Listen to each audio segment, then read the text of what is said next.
BV merupakan anak dan juga remaja, serta juga merupakan dosen dan anggota Laboratorium Riset Mindfulness and Contemplative Psychology di Fakultas Psikologi Universitas Indonesia. Baik, tanpa berlama-lama lagi, mari kita sambut Mbak Vivi. Waktu dan tempat kami persilakan, Mbak.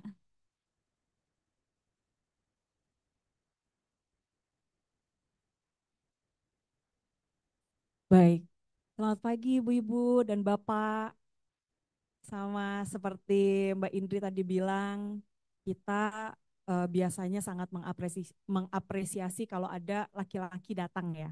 Tapi tidak berarti bahwa ketika para ibu-ibu dan para wanita ini datang, kita nggak mengapresiasi. Tentu saja, kita belajar sama-sama ya di sini. Oke, di sini saya diminta untuk membahas mengenai mindful parenting. Ibu-ibu dan Bapak, pernah nggak dengar kata-kata mindful parenting? Pernah? Ibu pernah? Yang Ibu tahu seperti apa?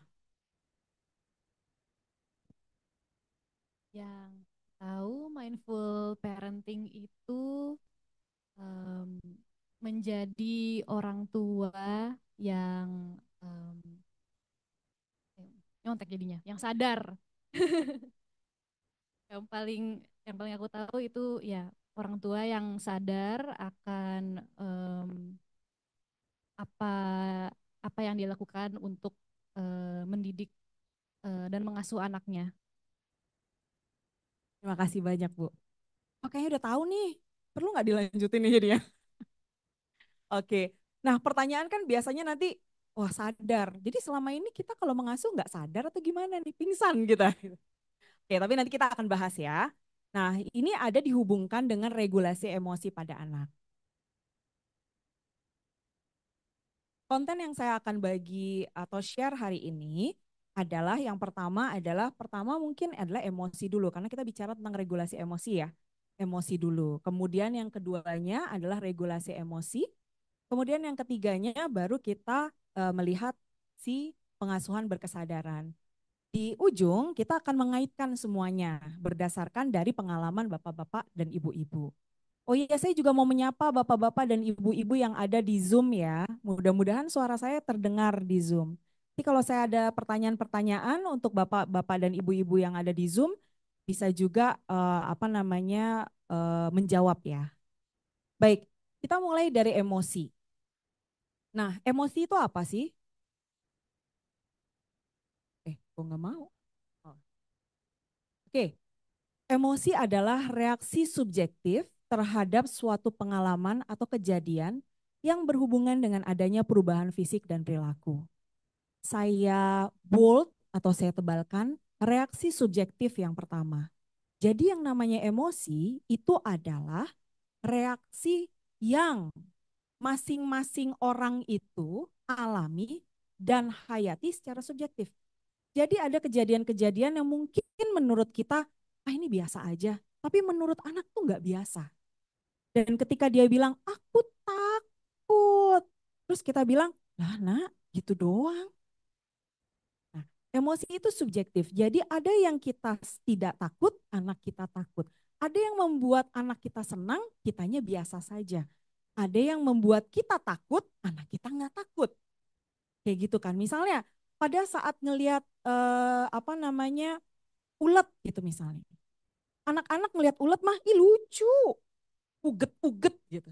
Sedangkan banyak orang dewasa misalnya atau bapak ibunya ngeliat, ih jijik banget nggak usah dipegang-pegang.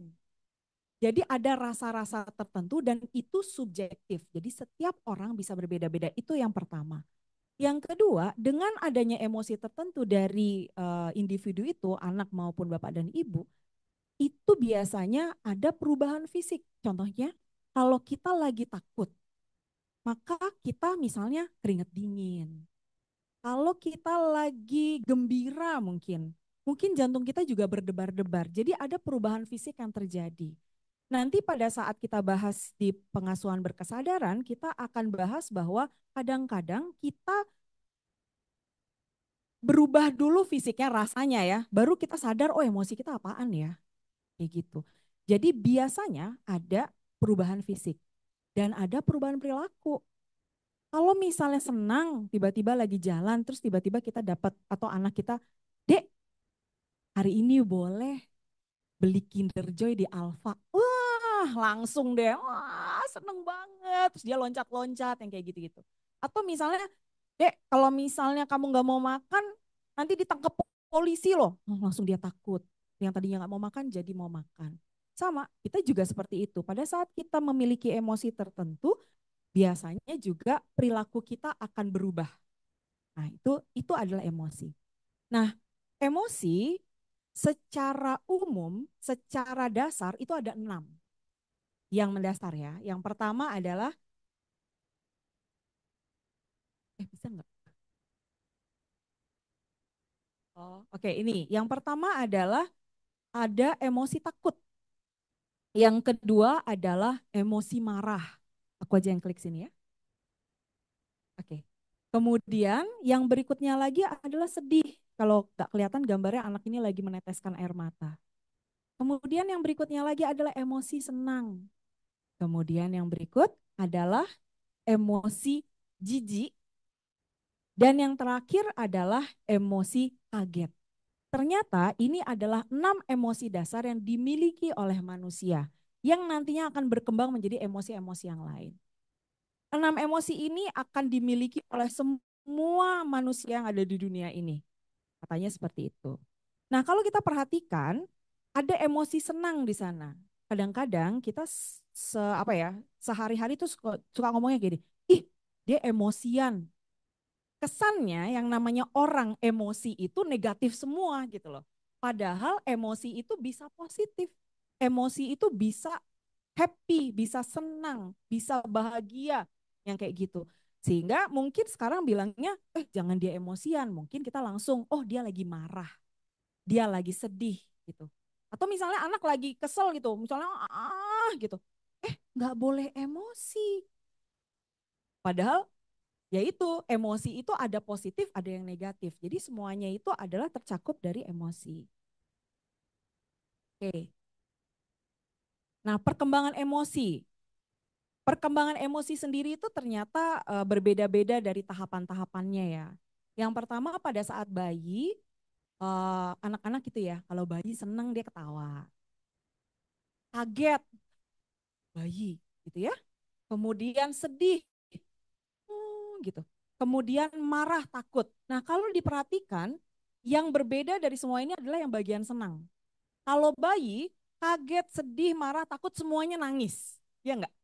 Pasti nangis. Sehingga kita para orang tua seringkali kalau anak bayinya nangis, kita bingung, ini karena apa? Apakah karena dia laparkah? Apakah karena dia lagi popoknya lagi basahkah? Apakah dia lagi sakit perut? Apakah dia lagi takut? Apakah dia lagi kaget atau macam-macam? Karena apa yang ditampilkan itu hanya nangis. Bedanya cuma sama yang marah, yang senang aja.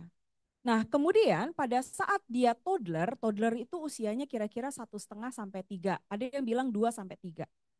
Nah, senang, kaget, sedih, marah, takut ditambah dengan malu, cemburu, bangga, rasa bersalah. Semakin besar dia akan bisa mendiferensiasi emosinya. Jadi misalnya malu, kalau toddler ya kebayangnya 1,5 sampai 3 tahun ibu-ibu dan bapak membayangkan sebelum prasekolah nih, gitu ya. Kalau dia malu, ayo kenalan sama tante ini. Wah langsung dia di celana atau rok kita gitu. Dia malu. Ayo salim dulu sama om sama tante nih. Gitu. Jadi usia-usia di atas bayi sudah mulai mampu untuk merasa malu. Kemudian cemburu. Hah? Kalau ibu-ibu dan bapak punya anak umur 3 tahun terus punya adik, cakep deh. Ya kan? Cemburu, adiknya digendong, aku mau. Mak, dia belum ngomongnya belum banyak ya. Oh gendong, sekarang.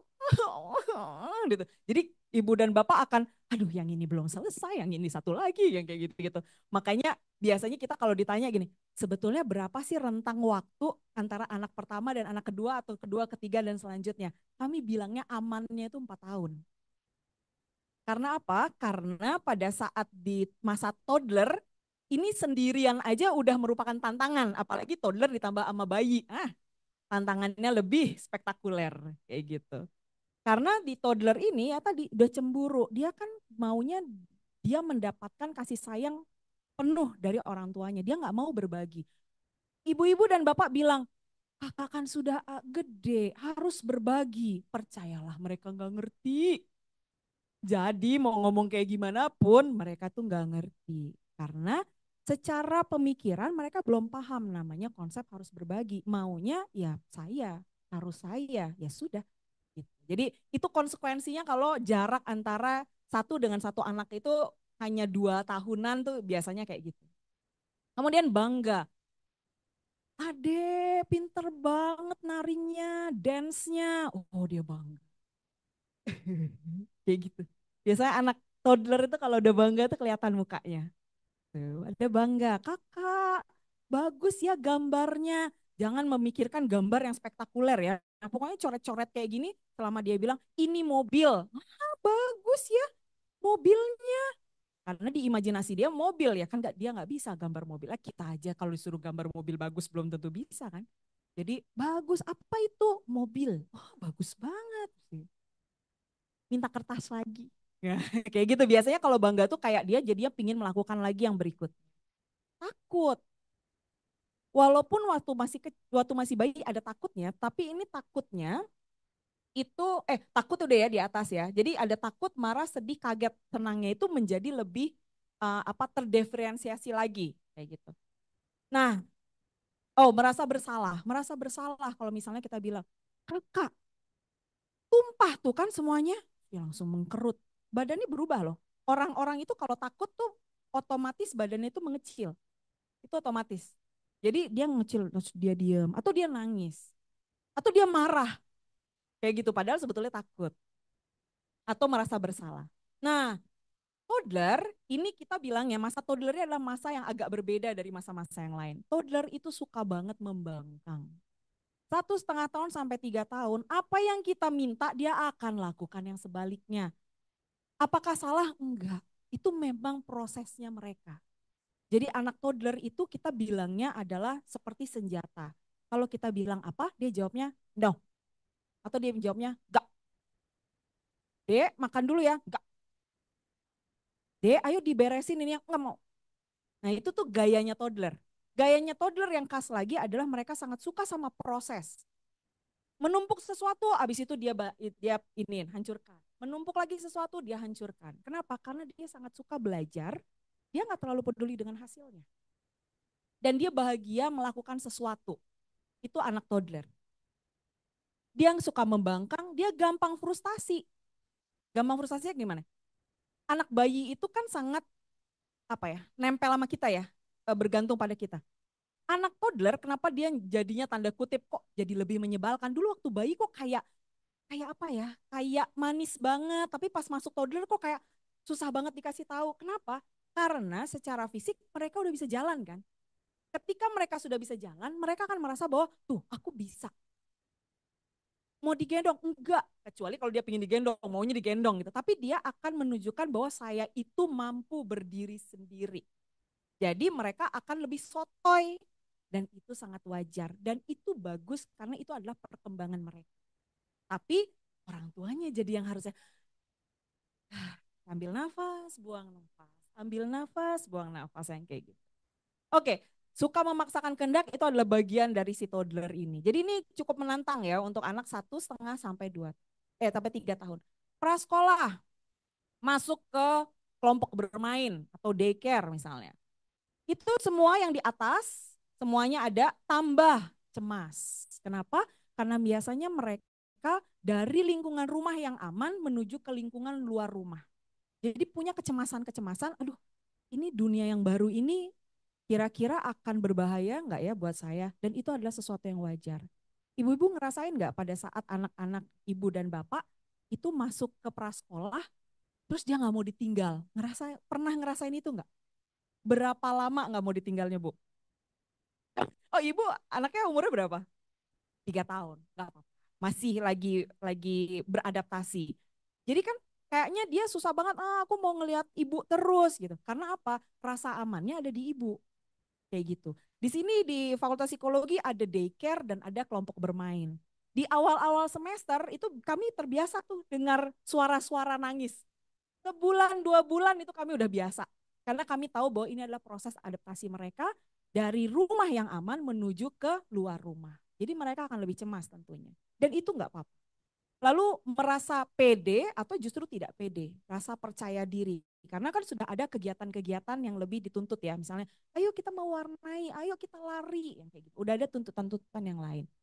Lalu takut, nah nih anak-anak prasekolah nih biasanya takut monster lah, takut gelap. Dulunya perasaan nggak takut, kenapa sekarang jadi takut? Terus kesannya kita ngada-ngada banget takut monster, takut hantu, pokoknya segala macam ditakutin sama mereka. Tapi itu adalah proses, karena pada masa prasekolah mereka itu imajinasinya itu imajinasi yang berbeda sama nanti anak-anak di sekolah. Itu sebabnya ketika ibu dan bapak nyari buku cerita untuk anak prasekolah, banyak kan tentang binatang kan? Karena usia prasekolah dia masih percaya bahwa binatang itu memang bisa ngomong. Dia percaya bahwa yang namanya Superman itu bisa terbang.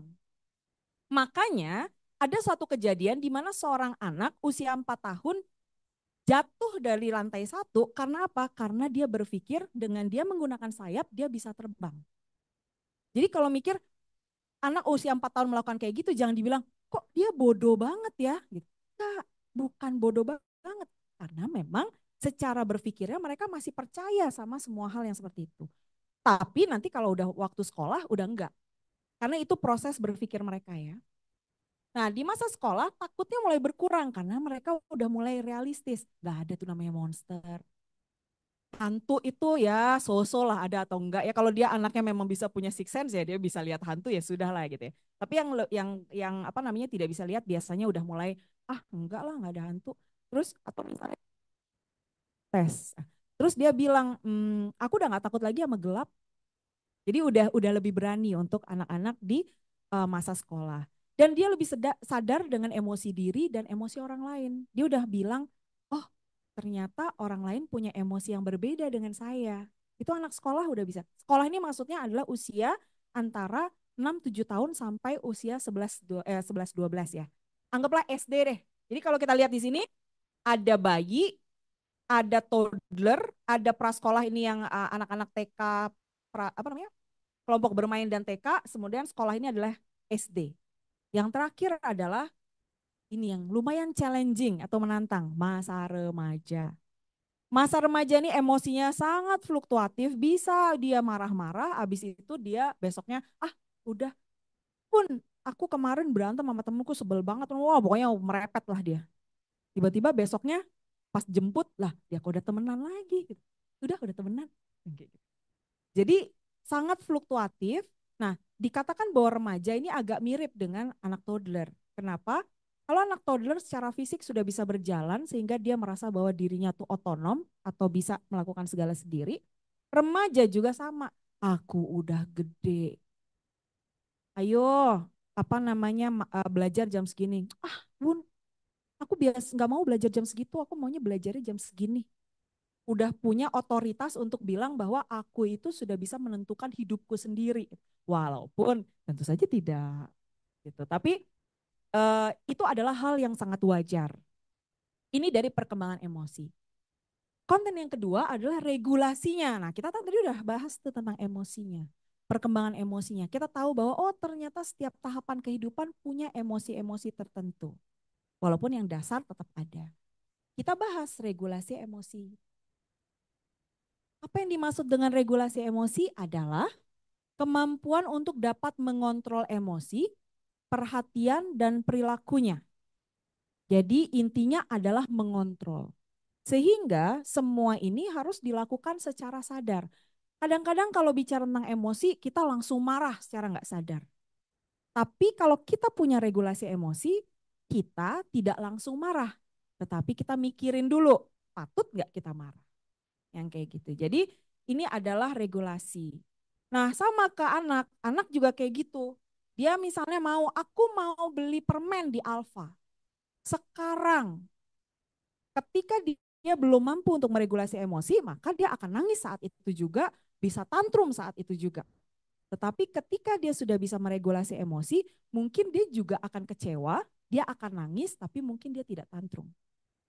Nah, regulasi emosi ini juga ada perkembangannya sendiri gitu. Jadi kita juga misalnya, saya mau ngajarin anak saya regulasi emosi 2 tahun, lalu saya ajarin selama seminggu, harusnya dia udah bisa meregulasi emosinya. Gak bisa kayak gitu. Jadi nanti kita akan bahas tentang itu. Jadi ini harus dilakukan secara sadar ya. Makanya regulasi emosi ini sering dikaitkan sama bisa nih pakai mindful parenting. Karena tadi mindful parenting adalah pengasuhan yang berkesadaran. Dilakukan secara sadar. Nah, kalau kita balik, regulasi emosi yang baik biasanya apabila orang atau individu atau anak atau kita itu sudah mampu untuk memahami perasaan orang lain dan perasaan kita. Jadi, kalau anak saja belum mampu untuk mengatakan apa emosinya, maka agak susah untuk diajarkan regulasi emosi. Makanya kami selalu mensosialisasikan gini, Ibu, Bapak, sejak usia 2 tahun, anak sudah diajak untuk tahu emosinya, nama emosinya. Jadi misalnya gini, dia nangis nih tiba-tiba, terus kita dengan tenang nanya, oh adik lagi takut, karena takut adik nangis. Jadi kita melabelkan emosi itu dengan satu nama. Sehingga suatu saat nanti dia akan bisa bilang kayak gini, aku sedih. Kenapa sedihnya? Kucingnya nggak bangun-bangun gitu. Akan beda sama anak yang dia tiba-tiba nangis aja, terus kita nanya, ada apa dek, ada apa gitu. Dia nggak tahu gimana melabel emosinya dia sendiri gitu.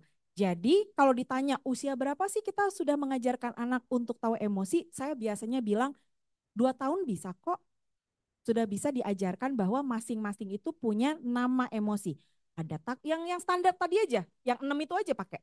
Takut, senang, sedih, marah, terkejut, sama jijik. Itu aja dulu, yang 6 itu aja. Jadi kalau misalnya dia gini, ih gitu. Kakak lagi jijik ya sama itu. Kenapa kok jijik? Ih, lembek. Toel gitu kan. Ada kan anak-anak yang gak suka sama itu ya. Ya kayak gitu yang slime itu ada ya. Ada juga anak yang suka banget sama slime gitu. Jadi kalau dia megang slime tuh kayak gitu. Terus kita bilang, ih kakak seneng ya megang slime gitu. Jadi kita menamakan emosi itu. Kenapa? Karena dengan dia tahu emosi dia juga akan tahu emosi orang lain dan akhirnya kita akan lebih mudah untuk bantu dia meregulasi. Gini deh gampangnya, kalau ibu-ibu dan bapak-bapak ketemu sama anak remaja, dia nyureng. Terus kita nanya, kenapa? Tahu? Loh, itu nyureng loh. Tahu kan nyureng, Bapak Ibu ya? Itu nyureng loh. Enggak, gimana kita bisa bantuin dia untuk meregulasi kalau bahkan dia sendiri nggak tahu kenapa dia bete. Kan anak zaman sekarang bete. Kenapa betenya? Nggak tahu. Nah, kalau nggak tahu ya gimana bantunya? Oh dia aja nggak tahu ya kita juga pasti nggak tahu kan gitu. Jadi kita ajarkan sedini mungkin emosi itu seperti apa supaya kita bisa bantuin dia untuk meregulasi. Jadi kalau misalnya tadi dia bilang gini, Bun, Mah, Bu, aku bete banget tadi. Kenapa betenya? Di mana? Nah kita bantuin tuh di mana? Itu di rumah. Oh sama siapa betenya? Itu sama si Mbak. Kenapa sih Mbak? Aku kan minta dibikinin ini, tapi dia tuh nggak ngelakuin gitu. Oh, emang si Mbak lagi ngapain tadi? Lagi masak sih. Gitu. Oh, kira-kira kalau lagi masak terus kamu suruh untuk melakukan sesuatu apa nggak gosong makanannya? Sih. Iya juga sih. Gitu. Lain kali kalau misalnya mau minta sesuatu sama Mbak, lihat dulu Mbak lagi melakukan apa. Gitu. Boleh kamu kesel, tapi kamu harus lihat dulu kan nggak bisa kalau Mbak harus melakukan kayak gitu. Jadi enak kan ngobrolnya dibandingkan kalau dia pokoknya ya itulah pokoknya seharian tuh kayak bad mood, salah kita salah melulu, mau ngelakuin apa salah, mau ngelakuin apa salah gitu kita kesannya. Jadi itu lebih sulit untuk dibantu untuk regulasi dibandingkan kalau dia mampu untuk mengekspresikan apa yang dia rasa. Kemudian regulasi emosi ini bantu loh untuk anak memilih tindakan yang tepat. Jadi dia akan menyesuaikan respon dan perilakunya sesuai dengan tuntutan lingkungan. Ibu-ibu dan bapak-bapak, kita hidup itu dari waktu ke waktu tuntutannya tuh beda-beda. Anak usia sekolah nggak akan mungkin ditanya sama orang apakah kamu sudah punya pacar atau belum. Nggak akan mungkin. Tapi orang usia 25 tahun akan ditanya, pacarnya kok nggak pernah diajak. Sehingga setiap tahapan perkembangan itu ada tuntutannya. Nah, anak-anak itu harus menyesuaikan perilaku sesuai dengan tuntutannya. Contohnya, anak umur 3 tahun kita lihat di mall nangis-nangis. Kita mungkin terganggu tapi kita cuma mikir gini, oh iya masih kecil. Tapi anak 10 tahun nangis-nangis di mall, kita kan ngeliatnya kayak gini, ah udah gede kok bisa masih nangis gitu kan. Karena tuntutannya anak usia 10 tahun harusnya dia udah bisa regulasi emosinya dia. Tapi anak 3 tahun nggak ada masalah kalau dia masih nangis-nangis. Karena dia lagi belajar meregulasi. Kemudian anak-anak ini kalau sudah bisa meregulasi emosinya, maka dia itu akan mampu untuk berpura-pura. Jadi kalau misalnya dikasih sesuatu, nih mau nggak coklat? Iya tante, makasih ya. Padahal dia nggak suka. Tapi dia tahu kalau dia bilang, enggak aku nggak suka, nanti dia akan menyakiti orang yang di depannya.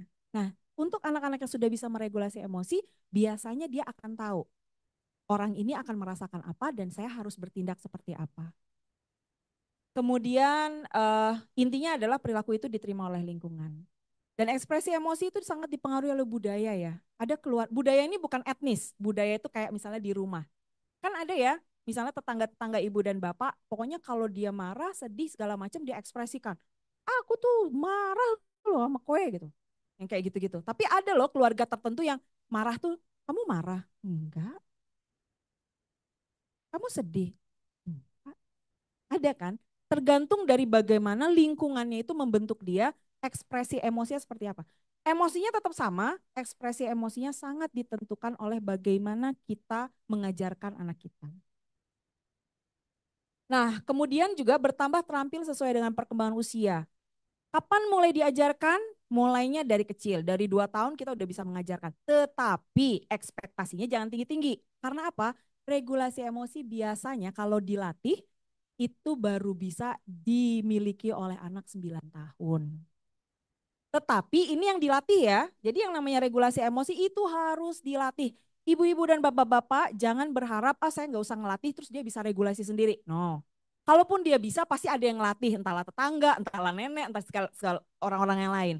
Tapi regulasi emosi itu harus dilatih sehingga ketika dia dilatih dari awal dia akan lebih mampu, lebih cepat. Makanya ada anak A yang regulasi emosinya sudah bagus banget di usia 6 tahun, ada anak B yang misalnya usia 10 tahun baru bisa. Nggak masalah, selama bapak-bapak dan ibu-ibu secara sadar mengajarkan. Jadi bisa beda-beda. Kemudian anak yang ikatan emosionalnya kuat dengan orang tua biasanya regulasi emosinya lebih mudah untuk diajar. Oke, ini ada hubungannya dengan orang tua. Makanya kita bahas mengenai pengasuhan berkesadaran. Pengasuhan berkesadaran ini adalah usaha kita untuk secara sadar, tadi yang Ibu udah bilang, secara sadar melatih anak untuk apa ya tadi, misalnya bisa meregulasi, bisa merasa aman, bisa merasa nyaman dengan lingkungannya dia, at least di dalam satu rumahnya itu dulu. Karena kalau di rumah sudah merasa aman dan nyaman, umumnya anak itu akan bisa merasa aman dan nyaman lebih cepat di dunia lain. Di dunia lain, di luar rumah. Jangan di dunia lain. Kita konotasinya agak agak serem tuh. Oke. Jadi pengasuhan berkesadaran ini kalau saya mulainya dari sini nih. Apakah ibu-ibu dan bapak-bapak merasakan hal ini? Ini ya bapak-bapak maaf ya, saya sudah mencari gambar kayak gini yang laki-laki, nggak nemu. Padahal kan saya tuh nggak mau membedakan gender ya gitu. Jadi saya mencari yang laki-laki kayak gini nih posisinya, saya nggak nemu di Google. Jadi mohon maaf ini bagi yang perempuan, tapi saya tahu ada bapak-bapak di luar sana yang juga mengalami hal seperti ini. Membantu istrinya sehingga juga jumpalitan juga jadinya akhirnya karena nggak punya ART. Jadi inilah kenyataan ya, kenyataan kita bahwa ini baik ibu-ibu maupun bapak-bapak ya, yang satu minta apa, kakaknya minta apa, dan harus dua-duanya tuh kayaknya harus dipenuhi saat itu juga. Ini juga, wah pokoknya ibu atau bapak merasa tangannya itu harus banyak banget karena perannya banyak banget. Ini yang lebih lebih apa namanya, lebih konkret lagi ya. Udah sambil ngetik, sambil anaknya ini sambil wah berantakan di mana-mana. Punya anak rumah berantakan itu wajar banget. Kalau misalnya kita dulu waktu belum punya anak itu maunya semuanya rapi, lumayan ya pas punya anak ya. Gimana nih ya ngerapiinnya gitu. Kok dirapiin 5 menit kemudian udah berantakan lagi, emosi jiwa jadinya. Jadi bawaannya marah-marah. Nah, ini terjadi di situasi kita selama ini dan ini akan membuat kita dalam keadaan apa? Kalau kayak gini nih lagi banyak banget kayak gini biasanya apa rasanya? Stres. Dan ketika kita stres atau itu keluarnya apa? Marah. Keluarnya teriak-teriak sama anak. Nah, ya ampun dari tadi disuruh apa ini nggak berangkat-berangkat. Mandi ini udah jam berapa? Langsung. Panjang kali lebar omongannya. Bahkan kita bawa-bawa tuh kejadian-kejadian yang lalu. Kemarin juga ini gini gitu kan. Anaknya apa dengar? Percayalah, kalau kita sering banget ngomel, lama-lama itu nggak ada artinya. Jadi dia akan gini, oh, oke. Pernah nggak ngerasa misalnya ibu dan bapak ya di sini ya, punya ibu dan bapak nih di atasnya. Ibunya ngomel melulu, bapaknya nggak banyak ngomel, tapi kalau ngomong itu sedikit-sedikit tapi makjleb gitu. Biasanya kita akan lebih dengerin yang mana biasanya jadinya? Bapak, karena makjleb. Ibunya ngomel-ngomel dari A sampai Z nggak didengerin lagi, kan udah biasa. Di manusia itu ada namanya habituasi, kebiasaan. Jadi kalau udah terbiasa jadi nggak ada meaningnya lagi. Naik sepeda awal-awal kayaknya susah banget. Pas udah bisa kan udah ya udah kita tinggal lihat-lihat pemandangan sepedanya kan ya udah terkayuh aja. Nah, apa yang terjadi saat kita stres? Nah, kita ngomongin otak nih. Kita waktu masih di kandungan pertama kali kita ada, itu hanya ada yang namanya sumsum tulang belakang. Kecil banget sumsum tulang belakang. Lalu dari sumsum tulang belakang itu akan terdiferensiasi jadi ada otaknya, kemudian ada sumsum tulang belakang sampai sekarang. Nah, otak yang pertama itu adalah otak reptilian kita bilangnya, reptilian brain. Reptilian brain itu sama karena si reptil juga punya ya. Apa gunanya? Untuk survival. Yang penting hidup. Jadi apa yang dia lakukan ketika ada serangan, kalau kita memperhatikan reptil, kalau ada yang menakutkan, maka dia akan langsung bertindak, bisa apapun. Ya. Kemudian habis ada reptilian brain, kita punya namanya mammalian brain. Mammalian brain artinya semua mamalia punya itu. Ada emosi di dalamnya. Emosinya bisa macam-macam, bervariasi. Habis itu kalau kita manusia, yang membedakan dengan yang lain adalah kita punya human brain atau otak manusia. Otak manusia ini yang punya kemampuan untuk mengorganisasi, melakukan apa ya, analisis, kemudian apa namanya, bikin rencana, yang kayak gitu-gitu tuh ada di human brain atau otak manusia. Yang membuat kita berkesadaran itu adalah otak manusia. Nah, apa yang terjadi di sini? Saat kita lagi dalam keadaan terdesak, stres. Stres itu tuh anggaplah kita dalam keadaan terdesak. Apa yang kita rasakan? Itu adalah respon kita pasti menjadi cepat. Karena otomatis. Kalau misalnya kita nanya, apa tuh buaya? Kenapa kamu menyerang? Nggak mungkin. Dia nggak berpikir, dia akan langsung menyerang. Nah, kalau di manusia dan para reptil dan binatang-binatang lain, ketika kita dalam keadaan stres, maka ada 3 yang biasanya terjadi. Yang pertama adalah fight. Nah, sekarang saya hubungkan dengan manusia ya, kita sama anak. Ketika anak kita melakukan sesuatu yang membuat kita marah, itu kita dalam keadaan stres. Gimana cara kita fight? Kita marah balik. Gitu. Jadi kita entahlah pakai kata-kata, bisa dengan fisik, kita bisa mukul dan lain-lain. Itu adalah fight. Karena kita stres. Yang kedua adalah flight. Flight tuh kayak gini, misalnya si anak remaja. Bunda tuh ya teman-teman boleh aku pulang jam orang-orang teman-teman yang lain tuh orang tuanya boleh kalau misalnya jam 8 pulang. Aku tuh nggak boleh. Gimana sih Bunda itu? Bunda itu adalah orang yang terburuk yang pernah. Nah, pernah nggak ngerasain itu? You are a bad mother, you are a worst dad. Atau misalnya kamu adalah ayah yang terburuk. Ayah-ayah teman aku tuh baik-baik semua. Kalau kita sangat stres, maka bisa saja kita flightnya apa? Udah langsung pergi meninggalkan si anak itu. Kita biarin tuh anak marah-marah. Atau misalnya anaknya lagi tantrum nih 4 tahun. Ya ampun mau diapain ini? Terus kita tinggalin tuh anak. Gitu. Yang ketiga adalah freeze. Freeze itu adalah kita stuck diem. Apa nih yang harus gue lakuin? Apa nih yang harus dilakukan? Aduh dia teriak-teriak lagi. Apa nih yang harus dilakukan? Nah, kayak gitu. Jadi 3 ini adalah respon umum yang terjadi kalau kita stres. Nah, mindful parenting adalah membawa kita untuk belajar menggunakan human brain atau otak manusia kita. Otak reptilnya nyala, pasti nyala ya. Kalau kita dalam keadaan stres, itu nyala. Itu pasti kalau dipindai otaknya, itu pasti nyala reptiliannya. Tapi setelah itu si human brain atau otak manusianya itu akan mengambil alih. Nah, di sini kita belajar untuk secara sadar.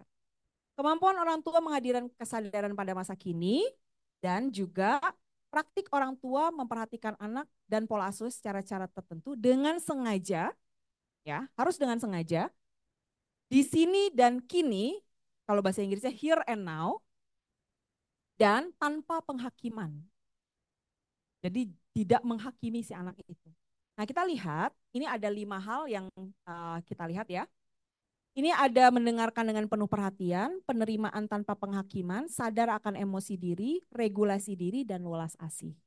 Kalau ibu-ibu dan bapak-bapak lihat di sini, ada bagian diri dan anak, ada bagian diri dan anak, ada bagian diri dan anak, ada sebagai orang tua. Artinya apa? Artinya adalah kitanya dulu harus menerima diri kita tanpa penghakiman, baru kita bisa melakukan penerimaan atas kepada anak tanpa penghakiman. Jadi kita nggak fokus pada hubungan saya dengan anak saya, tapi saya juga fokus pada hubungan saya dengan diri saya sendiri. Karena itu harus disadari. Kita lihat satu-satu ya. Nah ini bukan hierarki ya, jadi kayak ini dulu baru ke sini, ini ke sini gitu. Enggak. Ini tuh kayak saling bekerja sama kelimanya. Kita lihat satu-satu. Yang pertama adalah mendengarkan dengan penuh perhatian. Kalau di bahasa Inggris mendengarkan tuh ada 2. Ada listening sama hearing. Kalau di Indonesia mendengarkan cuma 1. Tapi kenapa saya munculkan ini supaya bisa lihat bedanya. Hearing adalah saat ini saya dengar ada bunyi AC. Saya dengar ada bunyi yang anak kecil bersenandung. Itu saya dengar. Listening adalah saya mendengar dengan penuh perhatian apa yang ibu katakan, apa yang bapak katakan, apa yang anak katakan. Penuh perhatian itu dengan cara apa? Oh, tentu saja tidak sambil main medsos. Tentu saja pada saat dia bilang, Bun, ya langsung kita hilangkan yang lain-lain. Kita taruh pekerjaan kita dan lain-lain. Karena kita berusaha untuk mendengarkan dengan penuh perhatian.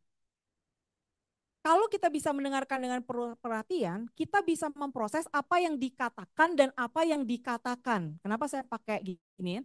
Karena anak-anak itu ada loh yang ngomongnya itu dalam bentuk gesture atau badan ya, pakai badan. Jadi misalnya gini kan, ibu-ibu pernah nggak kalau ketemu sama anak-anak ibu dan bapak? Misalnya datang nih dari sekolah, mukanya murung. Terus kita nanya, ada apa? Nggak ada apa-apa. Beda kan sama yang gini, ada apa? Nggak ada apa-apa. Emang kenapa, Bun? Beda kan? Nah, kalau yang pertama, itu dia pasti ada apa-apa. Jadi apa yang dikatakan secara lisan sama apa yang dikatakan dari gesture, itu bisa beda. Kalau kita mendengarkan dengan penuh perhatian, kita akan nangkep itu. Nangkep kapan dia beneran ngomongnya A, tapi dirasakannya A, kapan dia ngomongnya A, tapi dirasakannya B. Oke, kemudian ketika anak merasa dipahami, mereka kecenderungannya akan berkata lebih jujur kepada kita. Karena anak itu pada dasarnya pinginnya itu dipahami. Saya tuh banyak banget ketemu sama anak-anak remaja yang datang ke klinik dengan orang tua tuh datang bilangnya gini, anak saya itu pokoknya intinya adalah mereka tuh berkonflik. Tetapi di akhir itu saya baru tahu, dan ini sering banget, bahwa sebetulnya anak ini tuh bisa mengekspresikan apa yang dia rasakan dan dia katakan. Lalu saya bilang dong sama dia, lah kamu bisa ngomong kayak gini, ya ngomonglah sama orang tua kamu. Enggak mau, enggak usah. Karena apa? Karena dia ngerasa, ah mereka tuh nggak pernah dengerin. Kayak gitu. Jadi akhirnya tugas saya adalah ngumpulin tuh mereka. Coba ya, ini anaknya mau ngomong. Kalau ngomong satu, yang lain nggak boleh ngomong. Nanti akan diberikan respon bolak-balik, bolak-balik. Jadi yang frekuensinya tadi kayak gini, nggak seimbang, paling tidak gini nih. Saya nggak bisa main kayak gini, tapi dia paling nggak gini. Akhirnya ada komunikasi yang terjadi antara orang tua dan si remajanya. Oke, yang berikutnya adalah, diskusi baik, komunikasi baik. Yang kedua adalah penerima tanpa penghakiman. Nah, coba bapak-bapak dan ibu-ibu yang di sini dan yang di Zoom pikirkan. Apa harapan Anda terhadap anak Anda? Coba pikirkan dulu sejenak. 1 menit aja. Harapannya apa? Jangan yang abstrak seperti misalnya saya pingin anak saya tuh baik, saya pingin anak saya sukses. Itu terlalu abstrak. Tetapi yang konkret. Misalnya sekonkret ini. Saya mau anak saya itu nilai matematikanya semuanya di atas 90. Saya mau anak saya nanti masuk SMA 8. Saya ingin anak saya masuk Universitas Indonesia. Yang kayak gitu-gitu loh. Jadi coba pikirkan dulu apa harapan orang tua atau ibu-ibu dan bapak-bapak terhadap anak.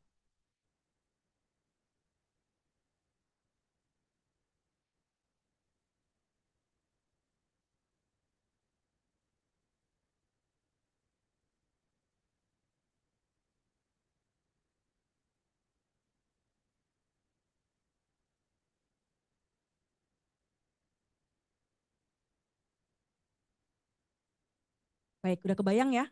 Paling nggak kebayang lah beberapa. Sekarang pertanyaannya adalah, apakah yang Bapak dan Ibu pikirkan, apa yang Bapak Ibu pikirkan, apakah itu berdasarkan pengalaman atau pengetahuan Ibu dan Bapak? Contohnya tadi, aduh saya pingin anak saya masuk Universitas Indonesia. Soalnya pengalaman saya kalau masuk Universitas Indonesia itu gampang dapat kerja, misalnya kayak gitu.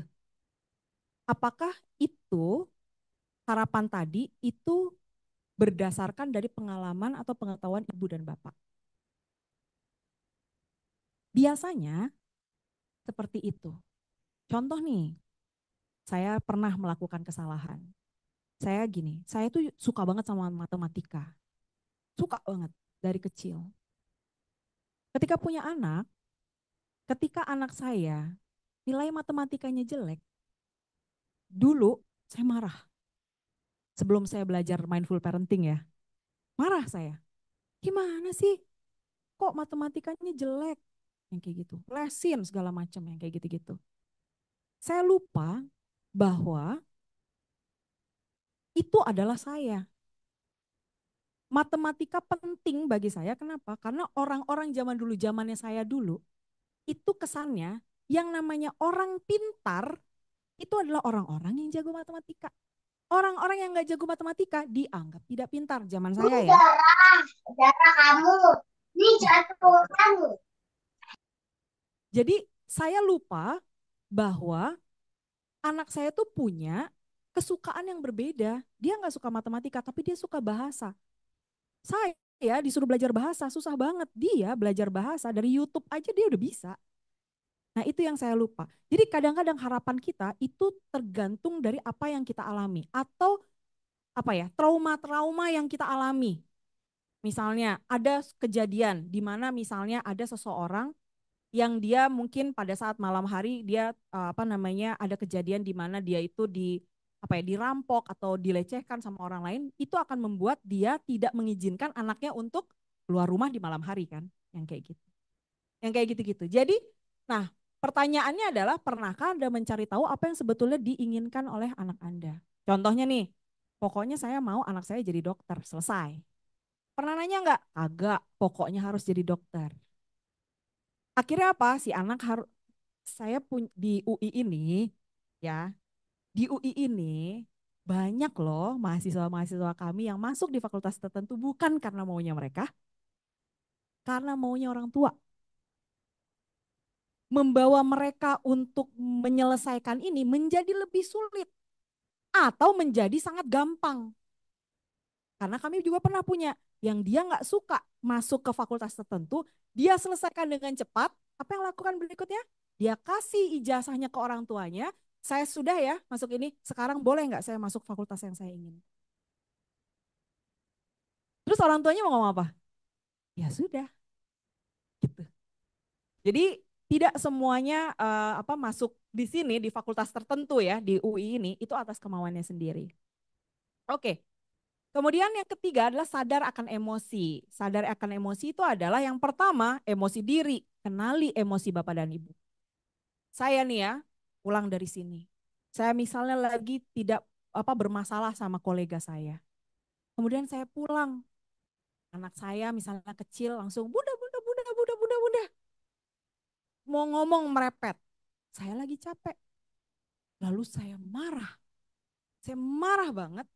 Tetapi kalau melatih ini, kita akan mikir, saya tuh sebetulnya marahnya sama dia, atau saya sebetulnya masih membawa kemarahan saya sama kolega saya. Nah itu yang harus disadari di mindful parenting. Apa yang paling gampang ketika kita mau meledak, apa yang harus dilakukan nanti arahnya ke regulasi emosi itu. Tapi harus disadari dulu, apa yang paling gampang? Perhatikan detak jantung. Itu paling gampang. Paling gampang kedua, perhatikan kepala. Kalau saya udah sepaneng, ini saya tuh kenceng banget. Beda-beda ya tiap orang ya. Kalau saya itu, kalau saya udah kayak gitu, nah itu warning bagi saya untuk hati-hati merespon orang lain, terutama anak. Kenapa? Karena anak adalah makhluk yang tanda kutip agak lemah ya. Jadi kalau misalnya kita ada apa-apa, kita lagi berantem sama pasangan kita, marahnya ke anak. Berantem sama teman, marahnya ke anak. Itu biasanya. Oke, jadi harus observasi. Kemudian kenali juga perasaan anak. Pada saat dia nangis, tentu saja kita tenangin dulu ya. Habis itu kita tanya setelahnya, kenapa tadi nangis? Kalau anaknya masih kecil, pertanyaan kenapa nggak mungkin bisa dijawab dengan baik. Kadang-kadang kita harus menebak. Kenapa? Tadi nggak dapat es krim ya? Tadi nggak dibagi sama kakaknya. Kayak gitu. Kalau yang lebih kecil kita kasih alternatif-alternatif. Tapi kalau udah gede antara SD SMP, mereka biasanya sudah kasih tahu, aku soalnya kayak gini gini gini. Jadi dikenali emosinya dia. Dan hal yang paling penting adalah validasi emosi mereka. Contohnya apa? Aku sedih karena temanku nggak mau main sama aku. Terus kita punya kecenderungan kayak gini. Ini yang otomatis ya. Gitu aja sedih, cari aja temen yang lain. Beres. Diusahakan jangan kayak gitu. Validasi emosi adalah seperti ini. Oh, kamu sedih ya? Kamu merasa sedih karena kamu hari ini nggak punya teman. Ya udah, mudah-mudahan besok ada lagi ya temennya. Semua emosi itu valid. Begitu juga emosi Bapak dan Ibu. Saat saya marah sekali sama anak saya, lalu setelah saya tenang, saya bilang biasanya sama dia, tadi Bunda marah banget. Maaf ya, marah banget. Karena sebetulnya bukan marahnya sama kakak, tapi marahnya sama orang lain. Maaf. Jadi marahnya saya juga valid, marahnya dia juga valid. Jadi kita hanya mengulang aja, oh kamu marah ya. Oh oke, kalau marah. Boleh nggak kalau misalnya lain kali kalau marah nggak usah lempar piring atau apa gitu yang dia lempar. Nanti kalau marah, kakak bilang aja sama bunda, aku marah. Nanti bunda akan tenangin kakak. Gitu.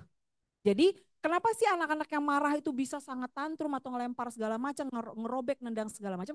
Karena mereka nggak tahu caranya gimana mengekspresikan ini dengan tepat. Itu aja. Kalau kita berpikir harusnya dia sudah bisa, enggak. Balik lagi, harus dilatih. Jadi kita ngajarin dia untuk melatih. Kita observasi, kita tanya. Pertanyaan berikutnya, oh jadi kalau orang kayak gini nih mindful parenting ini yang menggunakan mindful parenting nggak pernah marah. Marah, tetapi marahnya dengan alasan yang tepat.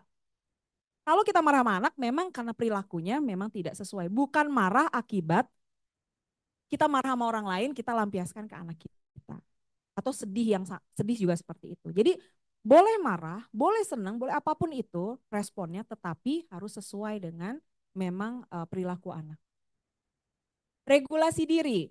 mengontrol, sama ya tadi ya, regulasi tingkah laku, emosi dan pikiran. Nah, kalau di mindfulness itu dibedakan antara reaktif dengan responsif. Reaktif tuh kalau marah langsung meledak, itu reaktif. Responsif adalah ketika mau marah kita mikir dulu baru berrespon.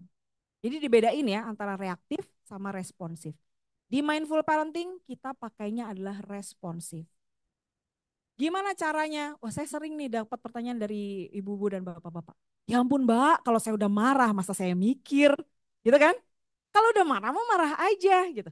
Iya, itu karena otomatis di mindful parenting kita belajar untuk tidak langsung marah. Caranya dengan apa? Satu cara yang paling gampang dikatakan tapi mungkin tidak mudah untuk dilakukan adalah pakai sistemnya stop ini. Stop itu terdiri dari STOP, S-nya adalah stop. Jadi pada saat nih misalnya anak saya datang melakukan perilaku yang saya tidak sukai. Saya marah banget nih. Lalu pertama kali yang harus saya lakukan adalah stop. Saya diam dulu. Karena saya harus stop dulu, bukan stop rasa marahnya, tapi stop untuk tidak bereaksi namun berespon. Yang kedua adalah T. Take a step back. Mundur. Jauhi yang bikin marah. Mundur dulu. Kalau ibu-ibu dan bapak-bapak udah terlatih, ibu-ibu dan bapak-bapak nggak perlu mundur secara tubuh. Di kepala itu udah mundur otomatis. Kalau saya awal-awal saya beneran mundur, tapi nggak jauh-jauh ya. Jadi saya mundur dulu, terus habis itu yang berikutnya adalah observasi. Ini beneran nggak? Ini marah karena anak saya apa saya marah karena saya lagi berantem sama suami saya? Observasi badan kita, observasi marah saya. Lalu baru yang keempat adalah P, proceed mindfully. Lakukan secara mindful. Ketika saya tahu bahwa oh ternyata saya marah sama anak saya karena saya lagi sebel sama suami saya, maka habis itu saya menenangkan diri, kemudian saya bilang, kenapa Kak? Kak boleh nggak Bunda mandi dulu? Kayak gitu. Beda kan kalau misalnya saya pulang kantor, habis itu anak saya melakukan sesuatu, terus tiba-tiba saya langsung, bawa, kamu gimana sih ini? Bunda udah bilang ya jam segini harusnya mandi, kamu belum mandi, belum makan juga. Udah jam 8 ini, kamu tuh kesehatan tuh yang paling penting. Beda nggak? Rasa yang anak, perasaan anak berbeda nggak jadinya kalau yang satu dan yang kedua? Beda pasti. Gitu. Jadi tadi yang stop ini. Dan Anda adalah model ya. Jangan pernah meminta anak kita untuk mampu meregulasi diri dan emosi kalau kitanya sendiri nggak bisa. Jadi saya banyak nih dapat klien yang datang, Mbak, anakku nih kalau misalnya marah-marah kok lempar barang ya. Oke. Biasanya pertama kali yang saya tanya adalah, Ibu dan Bapak kalau marah gimana? Ya ini nih si Bapak kalau marah-marah suka kadang-kadang banting pintu. Oh gitu. Kalau Ibu gimana? Ya saya merepet sih, bla bla bla gitu. Pernah nggak kelihatan banting barang? Terus mereka mikir, pernah. Oh ya. Jadi di mana anak mempelajari bahwa marah itu membanting barang. Oh iya, gitu. Kadang-kadang akhirnya orang tua itu punya insight bahwa oh iya ternyata saya adalah model. Tuh. Kalaupun tidak dari rumah bapak dan ibu, jangan khawatir, adalah tetangga, ada yang lain-lain. Tapi artinya apa? Artinya kita juga mengajarkan anak untuk oke, kamu boleh marah, kamu boleh sedih, kamu boleh happy dan boleh semua emosi yang ada, akan tetapi regulate yuk atau regulasi yuk. Dan yang terakhir adalah welas asih. Welas asih ini adalah rasa kasih sayang yang diberikan kepada diri dan anak Anda. Kalau lagi marah banget, sebel banget sama anak, coba ingat kembali pada saat pertama kali menggendong anak kita. Pada saat lahir tuh, ya walaupun waktu anak saya lahir ya saya kaget ya. Kan kalau baru lahir tuh kan apa mengkerut semuanya putih pucat gitu ya. Buset, kok gini banget ya gitu. Tapi kan setelah 1 jam kan dia udah langsung merah, yang nangis gitu. Pertama kali kita gendong tuh kan kayak aduh sayang banget. Kita mau melindunginya dari apapun yang terjadi di dunia kalau bisa saya laminating deh supaya nggak besar sedikit pun yang kayak gitu kan. Jadi kita punya rasa kasih sayang yang banyak banget sama anak kita pada saat dia dilahirkan. Ini nih, kalau lagi kesel, enak banget ngelihat anak kita lagi tidur. Aduh, manisnya. Ya kan pas saat tidur, pas udah bangun langsung baterainya alkalinnya nyala kan. Wah, kemana-mana gitu. Tapi kalau lagi kayak gini, kita kayak bisa mengingat kembali bahwa kita tuh sayang sama dia. Nah, tidak hanya sama anak, kita juga harus sayang sama diri kita sendiri sebagai orang tua. Apa yang kita butuhkan? Kalau misalnya udah capek banget, butuh istirahat, butuh me time, bilang sama pasangan. Kayaknya aku butuh me time deh, boleh nggak gantian? Atau bilang sama para kakek nenek, boleh nggak nitip sebentar, aku butuh me time nih, yang kayak gitu. Kemudian apa yang dibutuhkan sebagai orang tua, kemudian ibu dan bapak datang ke sini untuk mempelajari sesuatu, mungkin bapak dan ibu sudah tahu, tapi mungkin saya hanya menguatkan di sini. Itu sebetulnya juga ulas asih kepada diri sendiri, mencari tahu apa yang terbaik bisa dilakukan sehingga kita juga lebih sehat mental. Bapak dan Ibu, ketika kita tidak sehat secara mental, bagaimana mungkin kita mengasuh anak kita? Kita sendiri aja susah untuk meregulasi diri kita. Gimana kita mau ngasuh orang lain yang banyak banget maunya? Kayak gitu. Jadi kitanya juga harus sehat mental. Kemudian, sudahkah memaafkan? Pernah nggak ngerasa kayak gini? Aduh, kayaknya nih saya orang tua yang buruk nih. Aduh, kayaknya salah banget nih tadi. Aduh, gimana ya? Gitu. Seringkali orang tua tuh suka menyalahkan dirinya sendiri atas perilaku yang salah dari anak. Misalnya nih, anaknya mukul di sekolah. Terus kita langsung mikir, wah ini karena salah saya nih. Saya nggak bagus nih jadi orang tua membuat anak saya mukul gitu. Dulu saya gitu loh. Jadi waktu anak saya kan di daycare di sini. Tiba-tiba suatu saat dibilang, Mbak, anaknya itu mukul. Saya langsung, biasa ya orang tua kan langsung defensif. Defensifnya bisa menyalahkan, bisa nyalahin orang. Kan ada dua. Jadi saya tuh tipikal yang, aduh kenapa ya? Kok di rumah nggak pernah, tapi kok di daycare kayak gini ya? Gitu. Saya jadi menyalahkan. Kalau saya lagi sibuk banget, saya suka menyalahkan diri saya sendiri. Kok saya nggak punya waktu ya buat anak saya? Saya minta maaf ke dia. Maaf ya kak, kok bunda nggak ada waktu untuk ngobrol ya? Kok kita udah lama nggak pillow talk ya? Gitu. Tapi yang saya lupa adalah kadang-kadang memaafkan diri saya sendiri bahwa saya adalah orang tua yang nggak sempurna. Saya bisa salah, saya bisa marah semarah-marahnya, habis itu menyesal, tetapi akhirnya saya bilang, oke aku tidak sempurna. Tapi saya bilang sama anak saya bahwa, maaf ya tadi karena bunda lagi kayak gini, gini, gini, gini. Jadi harus bisa memaafkan ketidaksempurnaan kita sebagai orang tua. Balik lagi ke sini. Ini adalah 5 hal. Oke, kita ke tanya jawab aja ya nantinya ya. Oke. Oh, satu contoh aja deh. Misalnya contohnya anak ibu dan bapak tantrum. Pernah ngerasain anak tantrum? Biasanya ya umur 2 sampai 4 tahun ya, astaga naga tantrumnya. Dan mereka bisa milih ya tantrumnya di mana? Yang dilihat oleh banyak orang. Supaya apa yang dia inginkan didapat. Itu sistem, itu adalah SOP-nya dari tantrum. Percayalah. Jadi jarang anak tantrum kecuali dia memang itu banget ya, marah banget. Tetapi hampir 80% mereka tantrum supaya dapat apa yang diinginkan. Dan mereka tahu misalnya dia tantrum nih, nggak ada yang merhatiin, berhenti tantrumnya. Tiba-tiba ada neneknya datang, tantrum lagi. gitu. Gitu. SOP-nya tuh kayak gitu memang. Tantrum, ketika anak tantrum, yang pertama yang dilakukan adalah sadar akan emosi kita. Oke, ini gue kesel banget nih. Ini abis ini mau masak, dia tantrum lagi. Aduh, gimana sih? Gitu. Sadar dulu, oh saya lagi marah, saya kesel. Kemudian sadar juga akan emosi si anak.